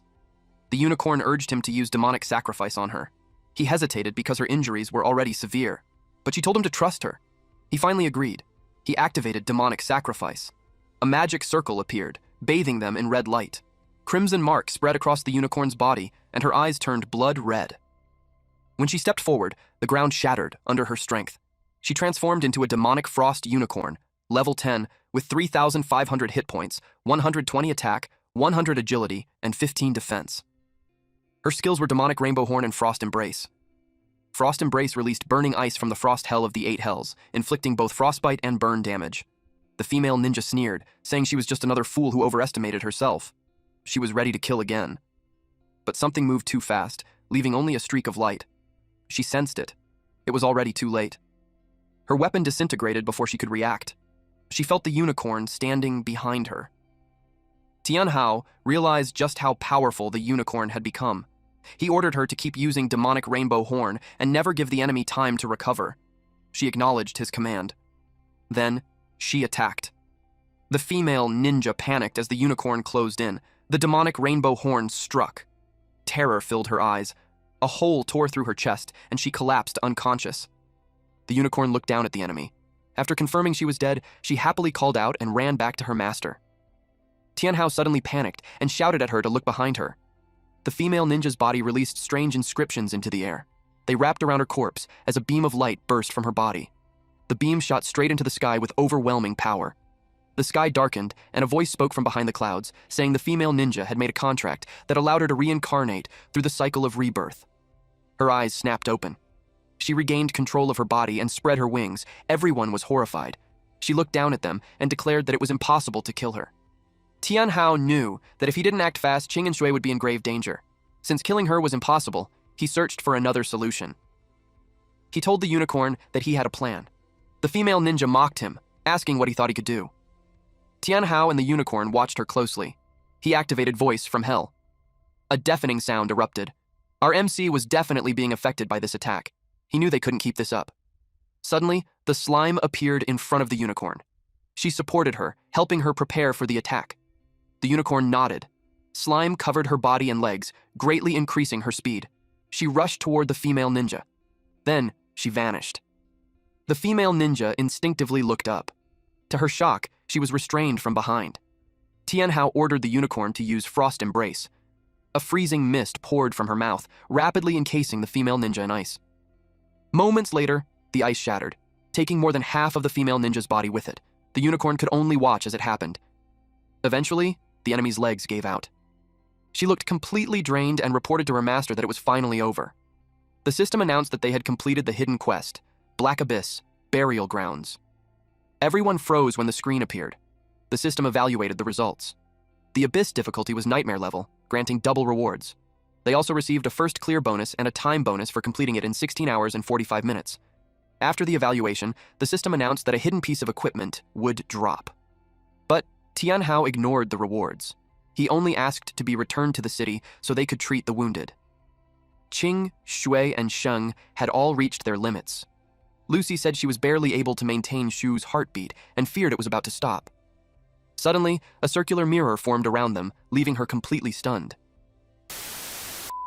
Alright, that's it for today's story. If you want the weekly chapter updates for this series, those will now be uploaded on my second channel, Manhwa Updater. So if you don't want to miss what happens next, make sure to check it out and join the update gang. Thanks for watching, stay cool, stay awesome, and I'll see you in the next one.